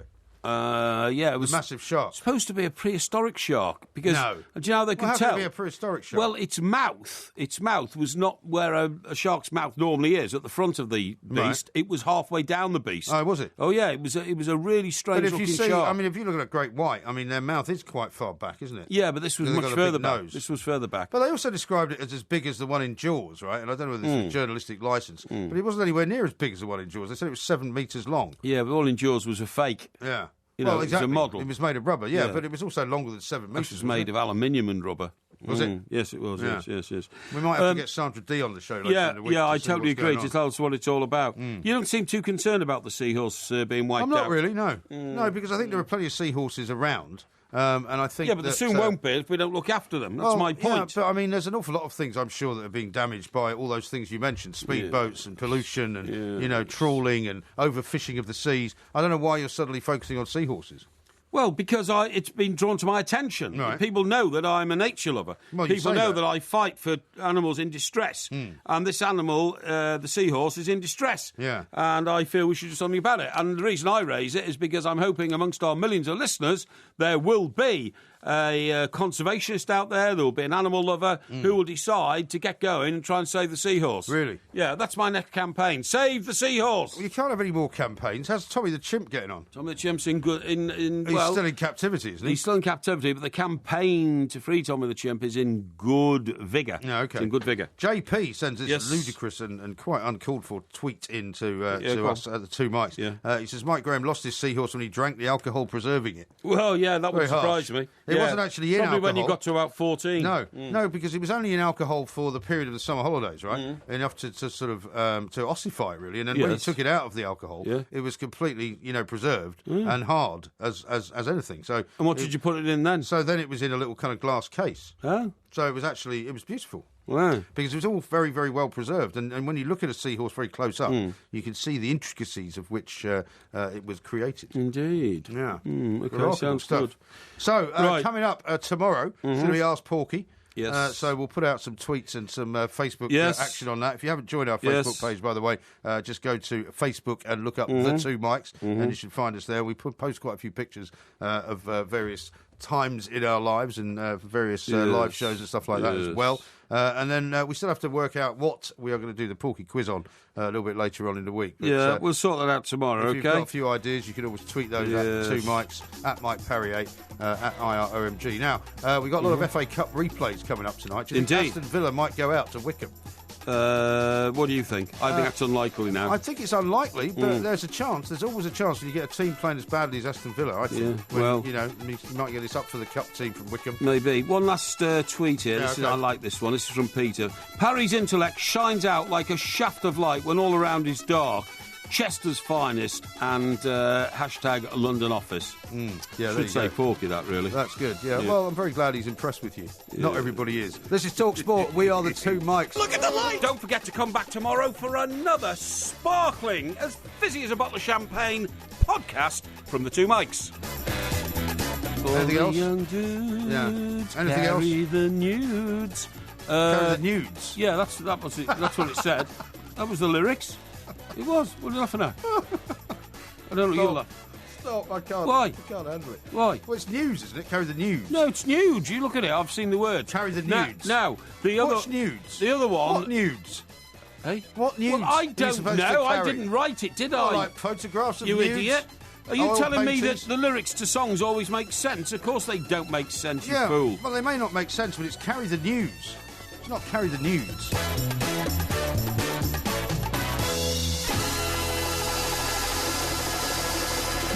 You always pick me up on the pronunciation of Leonardo DiCaprio. DiCaprio? Yes, exactly. Yeah, you always get it wrong. If you love the Two Mics podcast, you'll love the live show. Weekday overnights from 1am on DAB Digital Radio and 1089 and 1053 AM and via the TalkSport app. TalkSport, your Premier League station with exclusive commentaries every weekend. What an absolute corker! TalkSport. You got any pictures of you playing tennis? No. We didn't have cameras in those days.